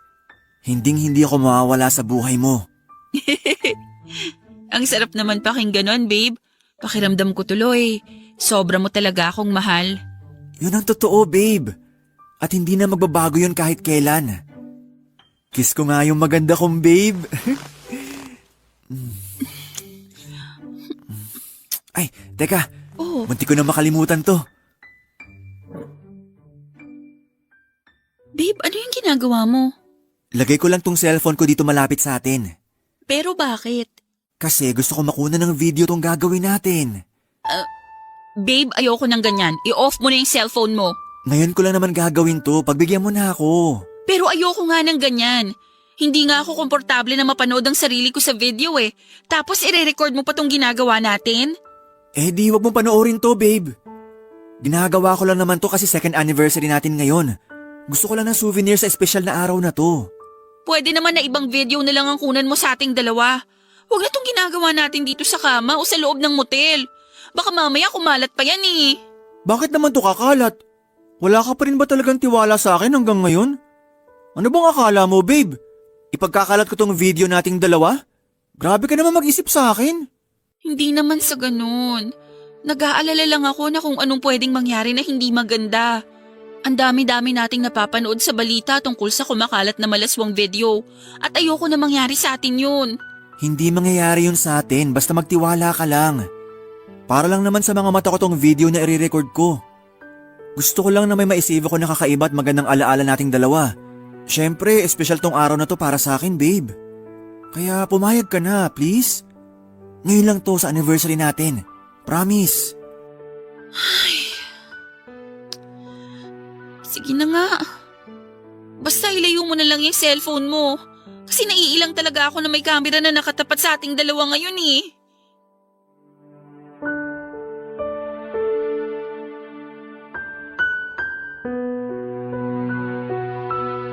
Papadudot, ayoko talagang gawin yon, kaya lang ayoko rin na mag-away pa kami ni Jed sa second anniversary naming dalawa. Kaya naman kahit naiilang talaga ako ay hinayaan ko na lamang na i-record ng cellphone niya na nasa malapit lang sa amin ang ginagawa naming pagsisiping. Kaya lang hindi rin ako kontento doon si Jed. Kinuha niya rin ang cellphone na yon at hawak niya yon habang nire-record ng malapitan ang ginagawa naming kalaswaan noon. Sobrang naiilang at nahihirapan akong kumilos noon. Pero dahil gusto ko siyang pagbigyan ay naging sunod-sunura na lamang ako sa lahat ng gusto niyang mangyari ng araw na yon. Kahit labag pa yon sa kalooban ko. Ang totoo, Papa Dudut, ay lumaki ako sa medyo konserbatibong pamilya. Wala na akong papa at tanging si mama na lamang ang nag-aalaga sa aming 4 na babaeng magkakapatid. Pangalawa ko sa aming 4 at nagtatrabaho na noon sa abroad ng ate ko. Hindi naman naging mahigpit sa pag-aalaga at pagpapalaki sa aming magkakapatid ng mama ko. Pero hindi siya nagkulang sa pagpapaalala sa amin na maging maingat kami sa aming mga sarili. At sana raw ay huwag naming hayaan na makagawa kami ng pwede naming ikapahamak. Alam ko naman na mali talaga na hinayaan ko si Jed na kuhanan ng video ang ginagawa naming kalaswaan. Pero malaki kasi ang tiwala ko sa kanya.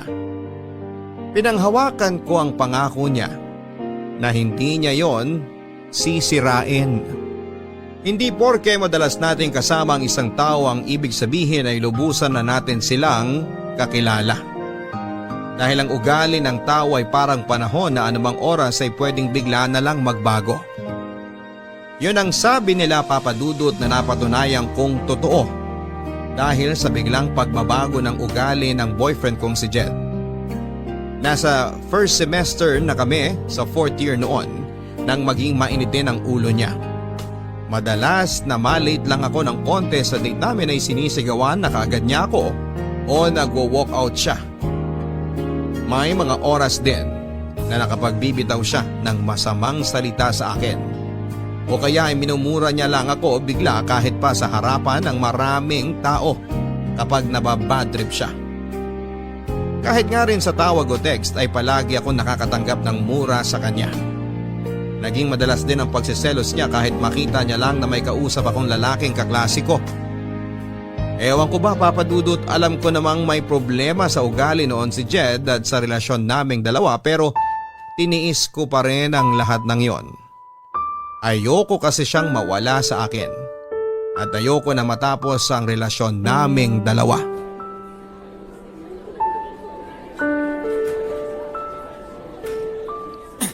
Lika! Lika dito! Aray ko! Aray!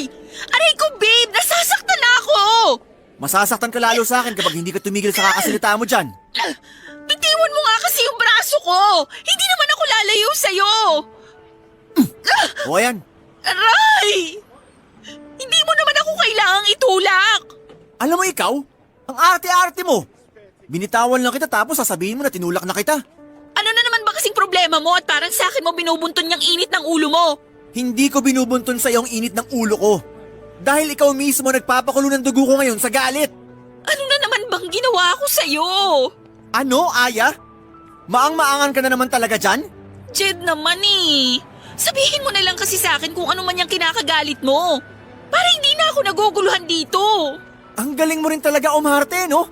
Akala mo ba hindi kita nakita kanina sa kantin? Nakikipagharutan ka kay Albert. Ako? Nakikipagharutan sa kanya? Bakit ko naman gagawin yun? Jed, kaya lang naman kami magkasama ni Albert. Kasi kagrupo namin siya ni Tess sa thesis namin. Ayan! Diyan yung nag-uumpisa, di ba? Yung kunwari gagawa kayo ng thesis. Pero ang totoo, naglalandian na kayong dalawa. Saan mo ba napupulot yung mga sinasabi mo na yan? Bakit? Hindi ba totoo? Siyempre hindi. Bakit ko naman gagawin yun? Boyfriend kita. At malaki ang respeto ko sa relasyon nating dalawa. So kapag hindi mo pala ako boyfriend, plano mo talagang landiin yung Albert na yon? Jed naman, ano ba? Saan ba talaga pupunta tong usapan na to? Tapatin mo nga ako, Aya. Type mo si Albert kaya lagi ka nagpapakyut doon, no?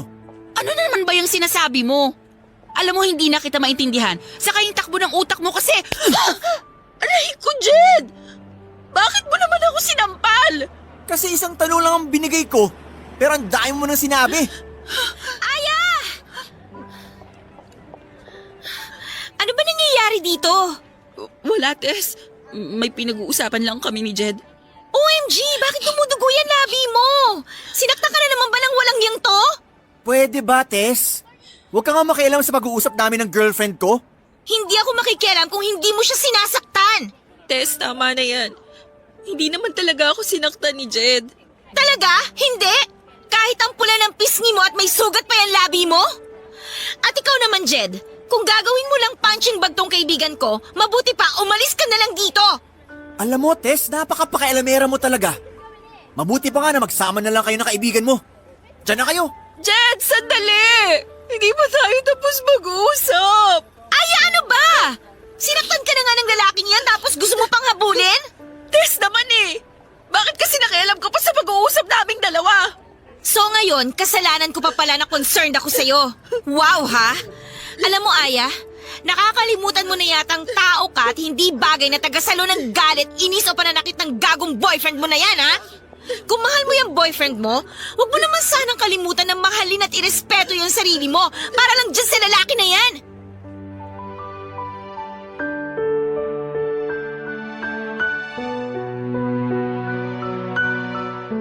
Papadudot alam ni Tess na hindi yun ang unang pagkakataon na nasaktan ako ng pisikal ni Jed, kaya naman grabe rin talaga ang inis niya sa akin ng araw na yon. Ilang beses na niya kasi akong pinayuhan na hindi na raw healthy ang relasyon namin kaya dapat ay makipaghiwalay na ako dito. Pero ilang buwan ko pang tiniis ang ugali na yun ni Jed. Wala mahal ko talaga siya. At malaking bagay din talaga yung si Jed, ang kauna-unahang lalaking nakasiping ko.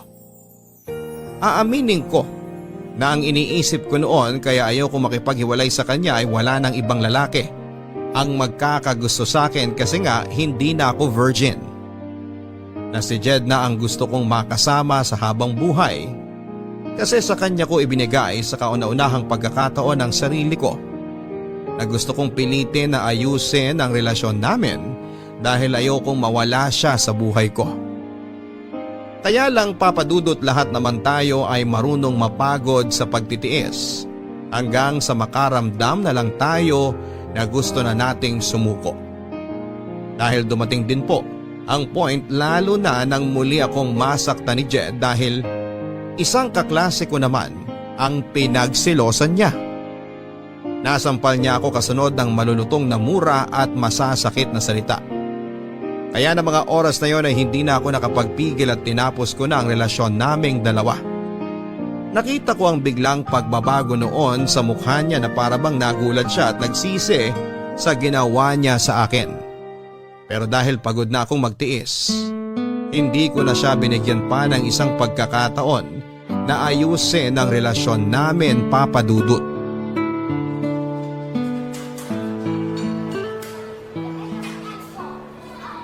Tess, nasan ka na? Sorry ha, traffic kasi dito sa dinaanan ng jeep na sinasakyan ko pero malapit na ako dyan. Okay, si Albert mukhang malilate din kasi ang sabi niya sa text kanina, hindi raw kaagad siya makakaalis ng bahay nila. Natagalan daw kasi yung ate niya sa pamamalengke kaya hinihintay niya pang makauwi para may makasama ang mga pamangkin niya bago siya umalis. Naku, pasensya ka na, ang tagal mo tuloy naghintay sa amin ni Albert. Ayos lang, sisimulan ko na rin munang i-edit yung mga dapat na ayusin para sa thesis natin. Para pagdating nyo, ipapabasa ko na lang sa inyo. Okay, text kita kapag nakababa na ako ng jeep. Sige, ingat ka. Bye! Babe, Anong ginagawa mo dito, Jed? Saka paano mo nalaman kung nasan ako ngayon? Sinusundan mo ba ako? hindi. May pinuntahan lang ako dyan sa malapit tapos nakita kita dito kaya nilapitan kita. Babe, please. Mag-usap naman tayo kahit saglit lang. Wala akong oras sa'yo, Jed. Malapit na ang deadline ng thesis namin kaya kailangan naming asikasuhin to. Saka pwede ba? Break na tayo kaya tigil-tigilan mo na yung pagtawag sa akin ng babe. Okay, fine. Hindi na kita tatawagin, babe. Pero please naman, wag mo na akong i-block sa Facebook o sa ibang social media account mo. Account ko yon kaya gagawin ko ang lahat ng gusto ko. Aya, hindi mo na ba talaga ako kayang bigyan ng chance? Ilang beses na kitang pinagbigyan noon at sinabi ko na kung anong problema sa'yo at sa relasyon nating dalawa. Pero hindi ka pa rin nagbago at lumala pa yung pagiging siloso mo at pananakit mo sa akin. Pero baka naman pwede mo pa ako pagbigyan kahit isang pagkakataon na lang. Hindi yung parang ang bilis mo akong binitawan kagaya nito. Ilang chance pa ba ang gusto mo, Jed? Hinayaan ko ng ilang beses mo kung saktan noon kasi inakala ko na pwede pa nating maayos ang lahat. Pero nakakapagod ka ng pagbigyan. Kaya sorry kung hindi ko na talaga kayang ibigay ang hinihingi mong pagkakataon para ayusin ang relasyon natin. Hindi. Hindi ako papayag na mawala ka sa akin. Jed naman, huwag mo nang pahirapan ang sarili natin. Mag-move on na lang tayo pareho. Pero hindi ko nga kayang gawin yung sinasabi mo. O sige. Ayaw mo makipagbalikan sa akin? Okay, fine. Pero wag mo akong sisisihin ha. Kapag nakita mo ang sarili mo sa kumakalat na malaswang video. Ha? Anong ibig mong sabihin? Alam mo kung anong tinutukoy ko, Aya. Kaya pag-isipan mo tong mabuti. Makikipagbalikan ka sa akin? O may malaswang skandal mo nakakalat sa school natin?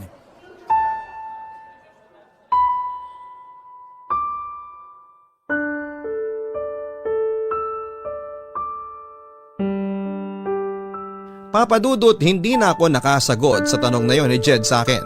Bigla na kasi akong kinabahan. Kaya wala na rin akong makapa na salita noon. Hanggang sa dumating na si Tess na dahilan para bigla nang umalis si Jed sa harapan ko. Gusto pa sana siyang habulin at awayin ni Tess pero sinabi ko sa kanya na hayaan na lang na umalis si Jed. Dahil wala naman siyang ginawang masama sa akin. Hindi ko sinabi kay Tess ang pagbabantang ginawa ni Jed, Papa Dudut, dahil nahihiya ako na malaman niya na pumayag ako sa pagbivideo na gusto ni Jed noon. Pero napansin niya na may gumugulo sa isipan ko ng mga oras na yon. Nang tanungin niya ako tungkol doon ay sinabi ko na wala lang yon, kaya huwag na akong alalahanin pa. At nang dumating ang isa pa naming kagrupo sa thesis na si Albert ay pinilit ko ang sarili ko na mag-focus sa dapat naming gawin at pag-usapan na tatlo. Sobrang hirap, Papa Dudut, dahil sobrang nag-aalala ako na baka totohanin ni Jed ang pagbabanta na ginawa niya sa akin ng araw na yon. Nang makauwi ako ng bahay, Papa Dudut, ay hindi pa rin maalis sa isipan ko ang pagbabanta ni Jed tungkol sa video na ginawa naming dalawa. Pero pilit kong kinumbinsi ang sarili ko na hindi naman siguro gagawin ni Jed na ikalat ang video na yon dahil naniniwala ako na kahit papaano ay may respeto at pagmamahal pa rin siyang natitira para sa akin. Kaya lang, Papa Dudut, hindi pa rin siya huminto sa panggugulo sa akin. Kapag nakikita niya akong walang kasama sa school, ay nilalapitan niya ako at pilit na kinakausap. Gumagamit din siya ng mga dami accounts sa Facebook para ma-message niya ako at sinasabi niya na balikan ko na siya. Sinubukan ko na pakiramdaman noon ang sarili ko, Papa Dudut, kung may pagmamahal pa ba akong nararamdaman kay Jed na pwede kong gawing dahilan para balikan siya. Kaya lang, wala na talaga. Sadyang napagod na ang puso ko noon na mahalin siya, kaya nagmatigas ako sa desisyon ko na hindi muli pang makipagbalikan pa sa kanya.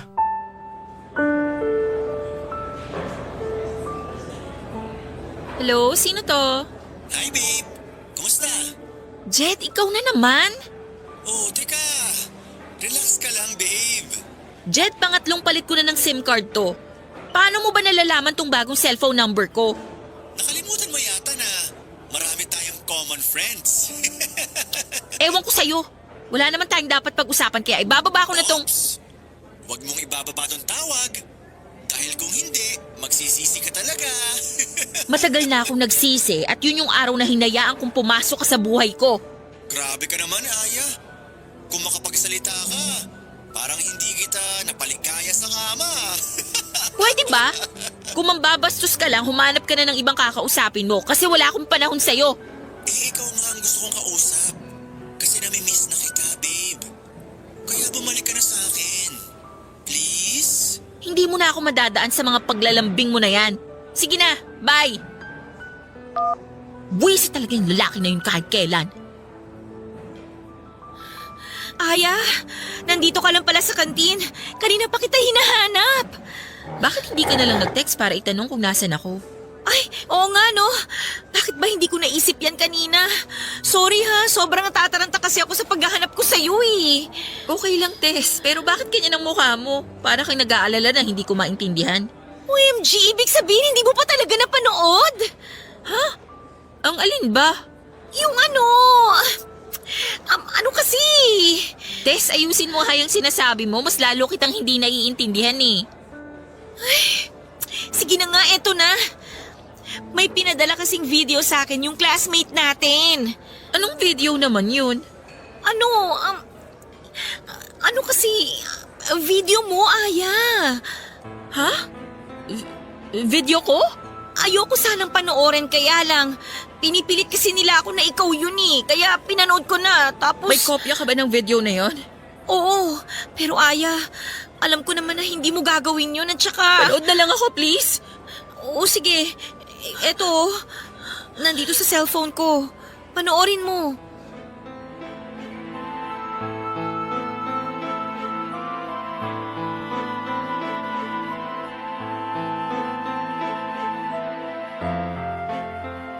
Halos maiyak ako nang makita ko ang sarili ko sa video na pinapanood sa akin ni Tess, Papa Dudut. Tinotoo pala talaga ni Jed ang ginawa niyang pagbabanta sa akin na ipagkakalat niya ang video ko. Ang malaswang video na kinuhanan ni Jed noong magkasama kaming dalawa sa isang motel. Kaya lang sa video na yon, Papa Dudut, halos mukha at katawang ko lang ang kita dahil edited na yon. At pakiramdam ko noon ay bigla na lang akong pinagtinginan sa loob ng kantin at pinagbubulungan kahit naka-earphone naman ako ng mga oras na yon. Bigla tuloy akong umalis ng kantin at pumunta na lamang sa may likod ng gym kung saan ay sinundan naman ako ni Tess. At dahil itinuring ko siyang totoong kaibigan ay pinagtapat ko na sa kanya noon na ako talaga ang nasa malaswang scandal na yon. At si Jed pa ang kumuha ng video. Sinabi niya na kailangan daw na magsumbong na ako sa mga pulis para maaksyonan daw ang ginawa sa akin ni Jed. Pero syempre hindi ako sumang-ayon, Papa Dudut, dahil una sa lahat, ayokong malaman ni Mama ang ginawa kong kalaswaan, Papa Dudut.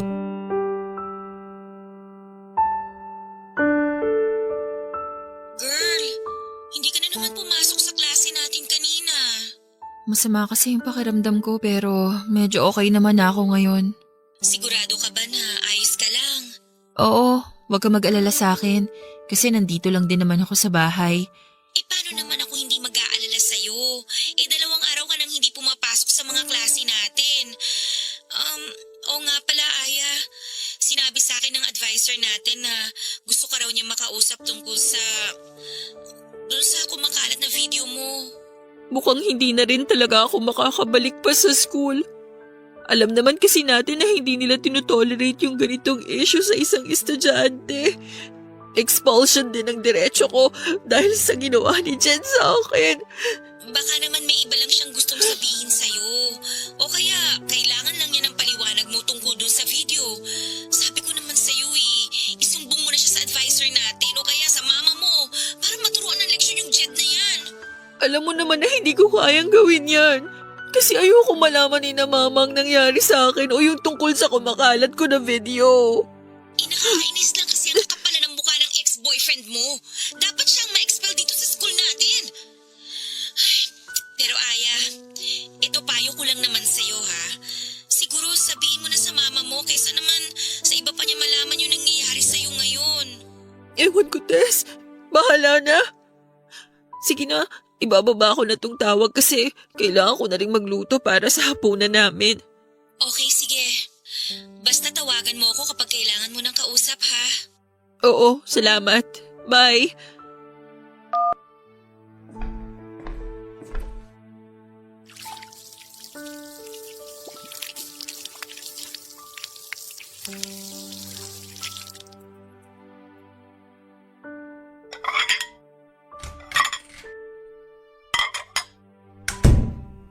Aya? Aya, nasan ka? Ma, bakit po? Magluluto pa lang po sana ako. Magtapat ka nga sa akin. Ikaw ba to? Oh! Ma, sino pong nag-send ng video na yan sa cellphone niyo? Sabihin mo sa akin. Hindi naman ikaw to, di ba? Kamukha mo lang tong babaeng nasa malaswang video na to. Alam ko na hindi ikaw to kasi hindi mo magagawa ang bagay na to. Aya, sumagot ka! Sabihin mo sa akin na hindi ikaw to. Nakahawig mo lang tong babae kasi sigurado ako na hindi mo naman kayang gawin to, hindi ba? Hindi ba tama ako? Tama ako na mali ang mga kapitbahay natin sa chinichismis nila tungkol sa'yo? Sabihin mo sa akin na hindi sila nagsasabi na... I'm sorry. Sorry po. Sorry po, Mama. Bakit ka nagsasorry?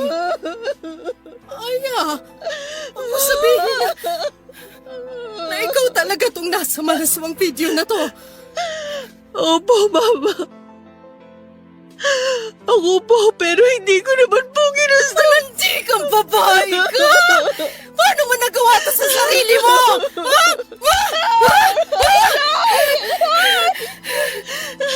Ilang ulit ko kayong pinapaalalahanan ng mga kapatid mo na huwag gumawa ng kalokohan dahil puro babae kayo. Tapos eto ka, nagpapavideo ng mga kalaswa ang ginagawa mo? Mama, hindi ko naman po ginusto na kumalat yung video na yan. Kahit na, napakalandi mo pa rin. Napakalaswa mong babae. Hindi mo na ginalang ang sarili mo. Hindi mo na nirespeto yung katawan mo. Nakakahiya ka. Nakakahiya kang anak. Kinakahiya kita at yung kahihiya na ginawa mo sa sarili mo.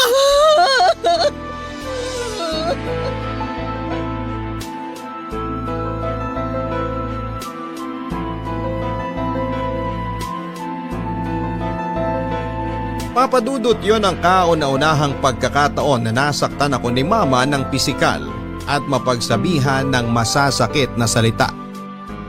Hindi ko naman siya masisisi dahil sobra kong sinira ang tiwala niya.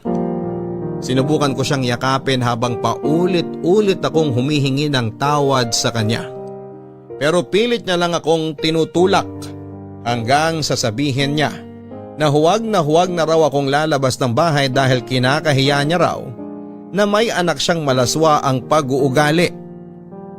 Doon ko nalaman, Papadudot, na hindi lang pala sa mga kaklase ko si Nen ni Jed ang skandal ko, kung hindi pati na rin sa mga pinsang ko na nakilala niya noon. Kaya kumalat na rin yon pati na sa iba pa naming kamag-anak at pati na rin sa mga kapitbahay namin. Pinagkalat niya ang video ko gamit ang kanyang dummy account sa Facebook. Sinubukan kong tawagan si Jed pero hindi na niya sinasagot ang tawag ko. Gusto ko kasing makiusap sa kanya na hinto na niya ang ginagawa niyang pagpapakalat ng video. Gulong-gulo na talaga ang isipan ko kung ano ang dapat kong gawin noon, pero dahil alam ko na masyado nang mabilis ang pagkakalat ng balita, alam ko rin na hindi ko na mapipigilan pa ang pagkalat ng skandal ko sa social media at iba't ibang panig ng mundo, Papa Dudut. Mula nang malaman ni Mama ang tungkol sa kumalat na skandal ay hindi na ako halos nakalabas ng bahay, Papa Dudut. Hindi dahil sa ayaw ni Mama na lumabas ako kung hindi dahil ako mismo ang nahihiya sa nangyari. Pakiramdam ko kasi lahat ng taong nakakakilala sa akin ay alam na ang tungkol sa skandal ko. Hindi na rin talaga ako pumasok sa school noon dahil alam ko na lahat ng estudyante doon ay napanood na ang malaswang video ko at pwede rin na ma-expel ako dahil sa issue na yon. At nag-deactivate na rin ako ng social media account ko dahil napuno na ng mga message na tungkol sa skandal ang inbox ko. Nang makausap ko naman ang ate ko na nasa abroad ay halos maiyak din siya sa galit habang pinagsasabihan ako, Papa Dudut. Wala naman akong ibang nagawa noon kung hindi ang paulit-ulit na mag-sorry sa kanya. Si Mama naman ay hindi na rin ako masyadong kinikibo sa bahay. At hindi ko rin masyadong kinakausap noon ang dalawa kong kapatid. Pareho silang nasa high school noon kaya alam ko na aware na rin sila tungkol sa video ko. Papa Dudut, gusto ko na rin talagang maglayas noon pero wala naman akong alam na ibang pwedeng puntahan. Kaya naman kinulong ko na lamang ang sarili ko sa lungkot at pagsisisi sa loob ng kwarto.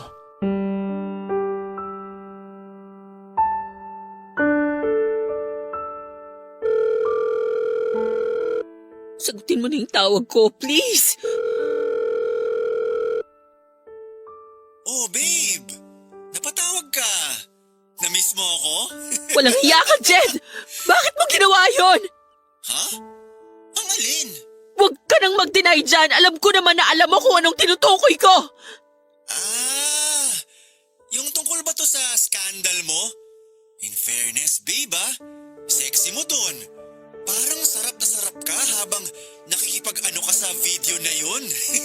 Napakasama mo talaga, Jed! Oh, bakit? Ano masama sa sinabi ko? Totoo naman, di ba? Ang lakas kaya ng ungol mo dun sa video. Ikaw naman kasi, babe. Bakit ka naman kasi pumayag na magpakuha ng video? Ayun tuloy. Napanood na ng ibang tao kung gaano ka kahilig sa sex. Tigilan mo na nga yung pagtawag sa akin ng babe!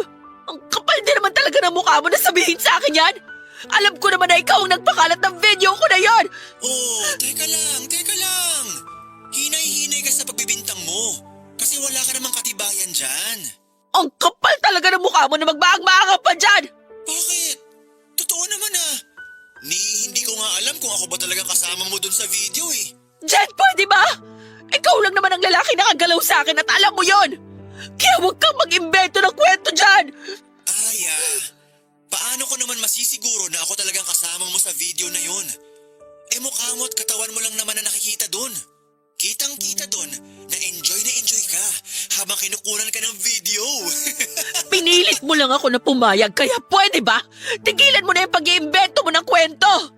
Kung napilitan ka lang talaga, bakit ang lakas ng ungol mo dun sa video? Hindi ba dapat nagpupumiglas ka? Sumisigaw ka ng, tama na po, huwag niyo na po akong kunan ng video. Pero hindi yun ang sinasabi mo sa video, Aya. Sarap na sarap ka habang nakatutok sa iyo ang camera ng mga oras na yun.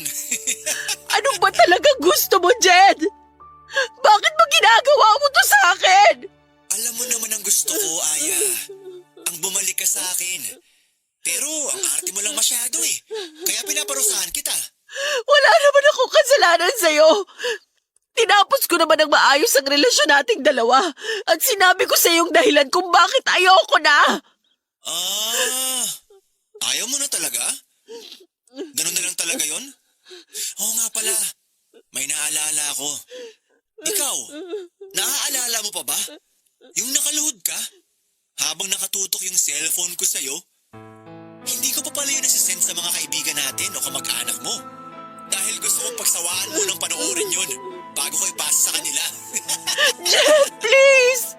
Itigil mo na to! Maawa ka naman sa akin! Halos itakwil na ako ni Mama nang dahil sa video na pinakalat mo! Hala, talaga?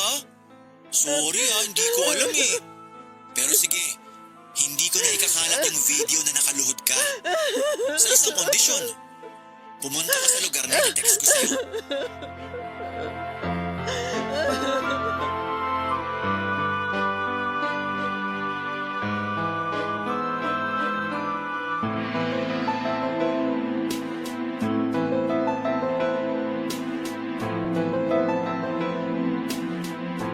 Papadudot gustong makipagkita ni Jed sa akin sa isang motel para raw makapag-usap kami.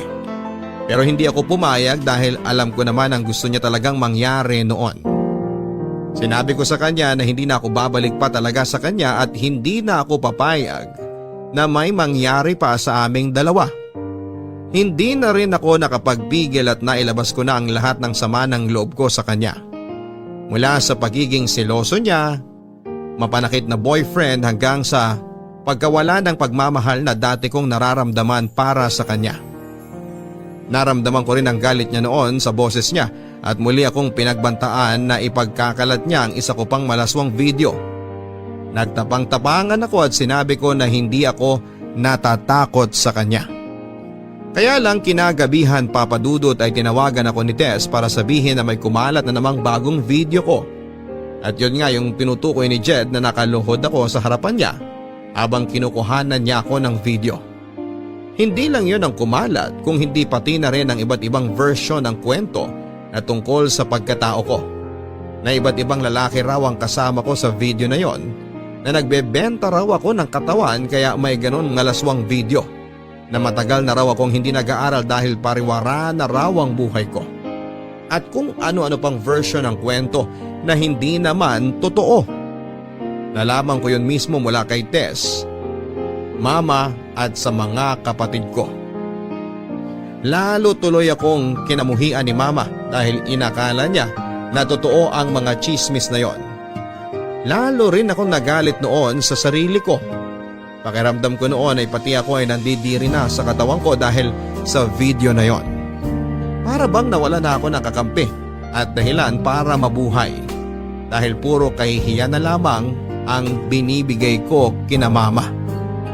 Papadudot, alam kong mali pero dahil sa sobrang na-stress at na-depress na ako sa nangyayari sa buhay ko ng mga oras na yon, ay hindi ko na napigilan ang sarili ko na subukang tapusin ang buhay ko. Nasa kwarto lang ako noon at inabot ko ang cutter mula sa pencil case ko. At doon nga ay sinimulan ko ng laslasin ang pulso ko.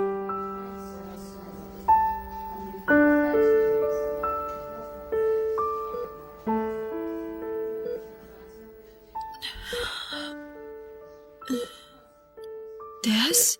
OMG, Aya! Sa wakas, gising ka na! Nasaan ako? Ano ka ba, girl? Hindi mo ba natatandaan kung anong nangyari sa'yo at anong ginawa mo sa sarili mo? Malabo yung naaalala ko. Basta sobrang sakit ng ulo ko at braso ko ngayon. Ay nako, pinagtangkaan mo lang naman na masama ang sarili mo. Mabuti na lang at naisipan kong dumalaw sa inyo kagabi kasi kung hindi, baka hindi ka katukin ng mama mo sa kwarto mo. At doon nga, nakita ka namin na wala ng malit, duguan yung mga kamay mo. Akala ko, panaginip lang ang lahat. Totoo pa rin pala. Totoong pinakalat palalo ni Jed ang skandal ko. Pero Aya, hindi mo pa rin dapat ginawa yun. Alam mo naman na malaking kasalanan sa Diyos ang pagtangkaan ng masama ang mga sarili natin, di ba? Hindi mo kasi ako naiintindihan. Dahil wala ka sa kinatatayuan ko. At hindi ikaw yung may malaswang video na kumakalat ngayon. Kahit na. Kasalanan pa rin sa Diyos yung ginawa mo. At isa pa, hindi naman matutuldo ka ng problema mo kapag ginawa mo ulit yan. Hindi ka magiging totoong payapa. Kahit kailan hindi naging sagot sa mga problema natin ang pagtangkaan ng masama ang sarili natin. Marami tayong pwedeng gawin para lang maging totoong maayos ang buhay natin. At ang kauna-unahang dapat nating gawin ay ang magpakatatag sa lahat ng pagsubok kagaya ng dumating sa'yo. Alam ko naman yun. At nagsisisi naman talaga ako sa ginawa ko sa sarili ko. Tama si Mama na dapat binigyan ko ng respeto ang sarili ko at katawan ko. Dapat hindi ako pumayag sa lahat ng mga gustong mangyari noon ni Jed. At naiinis lang ako kasi ang tanga-tanga ko. Kasi naging sobrang mahina ako.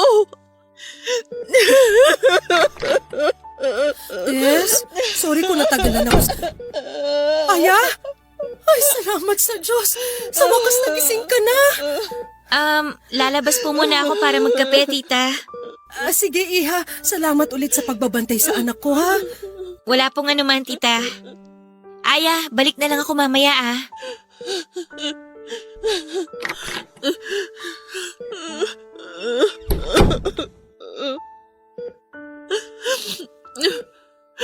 Mama, sorry po. Sorry po kasi binigyan ko na naman po kayo ng problema. Sorry po kasi nagiging pabigat na po ako sa inyo.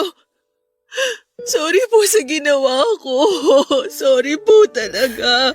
Shh! Tama na. Huwag ka nang umiyak. Wala na po akong ibang binigay sa inyo kung hindi puro problema at kahihiya na lang po, Mama. Pero maniwala po sana kayo na nagsisisi na po ako sa lahat ng naging pagkakamali ko.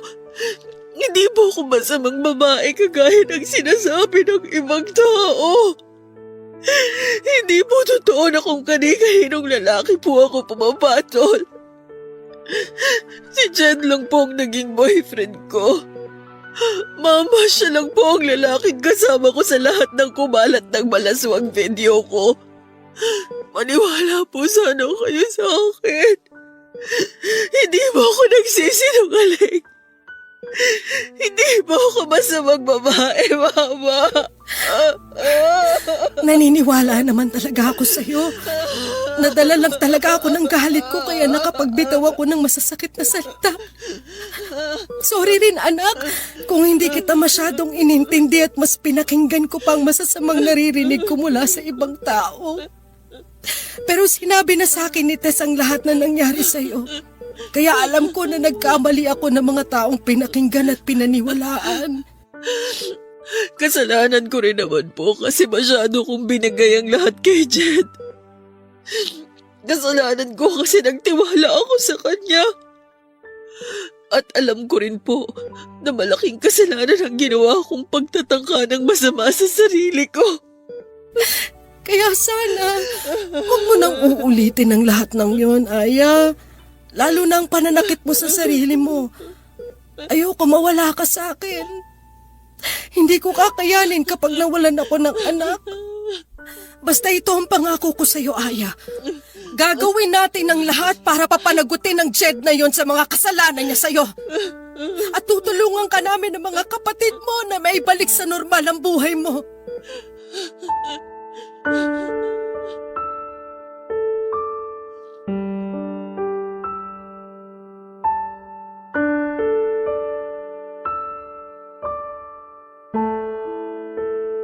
Papadudot nang makalabas ako ng ospital ay naglakas loob na akong sampahan ng kaso si Jed. Gusto ko na rin kasing matapos ang panggugulong ginagawa niya sa akin noon at isa pa, pinaramdam na ni na mama sa akin noon na sosuportahan at tutulungan nila akong maibalik ang normal na buhay ko. Nang magsumbong kami sa mga pulis ay sinabi nila na kailangang mahuli si Jed sa akto ng pamba-blackmail sa akin para tuluyan namin siyang makasuhan tungkol sa pagpapakalat niya ng skandal ko. Kaya naman ang muling mag-text si Jed tungkol sa isa pang video ko na sinasabi niyang ipagkakalat niya.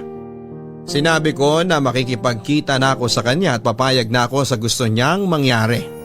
At sa araw na dapat ay pagkikita naming dalawa ni Jed ay doon natapos sa panggugulo niya sa akin dahil kasama ko ang mga pulis na humuli sa kanya. Grabe ang iyak ko nang muli kaming magkaharap ni Jed sa presinto, Papa Dudut. Saglit ko siyang nasampal, nasabunutan at nasigawan. Pati si Mama ay galit na galit din sa kanya, pero mas nangibabaw ang mga sigaw ko noon habang kausap ko siya. Sa mahigit 2 taon kasi ng relasyon naming dalawa ay wala akong ibang ginawa kung hindi ang mahalin siya at gawin ang lahat ng gusto niya. Pero ang pagsira pa pala sa buhay ko, ang isusukli niya sa lahat ng pagmamahal na pinaramdam ko sa kanya. Hindi ko rin alam, Papa Dudut, kung tinulungan ba ako ng tadhana na mapabilis ang pagpaparusa kay Jed dahil 2 buwan pa lamang siyang nakukulong noon nang mabalitaan ko na nagkaroon ng malaking sunog sa lugar nila at natupok ng apoy ang bahay nila kasama na ang kanyang buong pamilya. Ayoko mang matuwa dahil sa nangyaring yon sa pamilya niya, pero hindi ko maiwasan dahil parang karma na yon kay Jed para sa ginawa niyang pagsira sa buhay ko. Papa Dudut, dahil po sa dami ng problema ang kinasangkutan ko noon ay hindi na ako nakabalik pa sa pag-aaral. Nalaman na rin kasi ng advisor namin at iba pang may mga mataas na katungkulan sa university ang nangyaring gulo sa buhay ko. At balak na rin nila akong i-expel kaya ako na lang ang nag-drop out mula sa pag-aaral. Nagawa namang maipasa ni na Tess ng thesis nila kahit na wala ako sa grupo. Nasa bahay na lamang ako pero palagi naman akong kinakausap ni na mama at ng mga kapatid ko. Palagi nilang pinaparamdam sa akin na sa kabila ng mga nangyari, nasa tabi ko lang daw sila at hindi nila ako iiwanan. At doon ko nga na-realize na mali talaga ang ginawa kong pagtatangka ng masama sa buhay ko. Dahil palagi naman akong may pamilya na pwedeng hugutan ng lakas ng loob para maging matatag. Kaya naman muli ako nagkaroon ng lakas ng loob na subukang ibalik ang normal kong buhay. Pero hindi na ako nag-aral pa, Papa Dudut. Inayos ko ang sarili ko at nagpatuloy ako sa buhay ko at nagsimula na lang ng isang negosyo. Hindi naging madali ang lahat ng ito at may mga oras noon na naririnig kong pinag-uusapan ng ibang tao tungkol sa malaswakong skandal. Pero nagpakatatag ako at pilit kong pinakita sa lahat na ang mga taong nadadapa ay kayang bumangon at muling magpatuloy sa paglalakad. 5 taon na rin, Papa Dudut, ang nakakalipas mula na mangyari ang lahat ng ito sa buhay ko. Alam ko na nasa internet pa rin ang ibang kopya ng malalaswakong video pero wala na akong pakialam pa. Kasi hanggang ngayon ay pinagdudusahan pa rin ni Jed sa loob ng bilangguan ang ginawa niyang pagsira sa buhay ko. Hindi ko na mabubura pa ang nagawa kong pagkakamali pero ang mahalaga, hindi ko na yon uulitin pa. Maraming salamat po sa pagbabasa ng sulat ko, Papa Dudut, at sana'y makapag-iwan ng aral sa mga kapuso natin na nakinig sa aking kwento, ang storya ko. Na anumang oras lahat tayo ay pwedeng madapa at magkamali. Pero palaging may pagkakataon na muling bumangon para lumaban sa hamon ng buhay. Ang inyong forever kapuso at kabarangay, Aya. Kapag nagmahal tayo ng ibang tao ay palagi tayong magtitira ng kalahating porsyento o higit pa na pagmamahal para sa ating mga sarili. Para hindi mawala ng dahilan ng ibang tao na irespeto tayo. Maraming salamat, Aya, sa pagbabahagi mo ng sulat mo dito sa aming programa.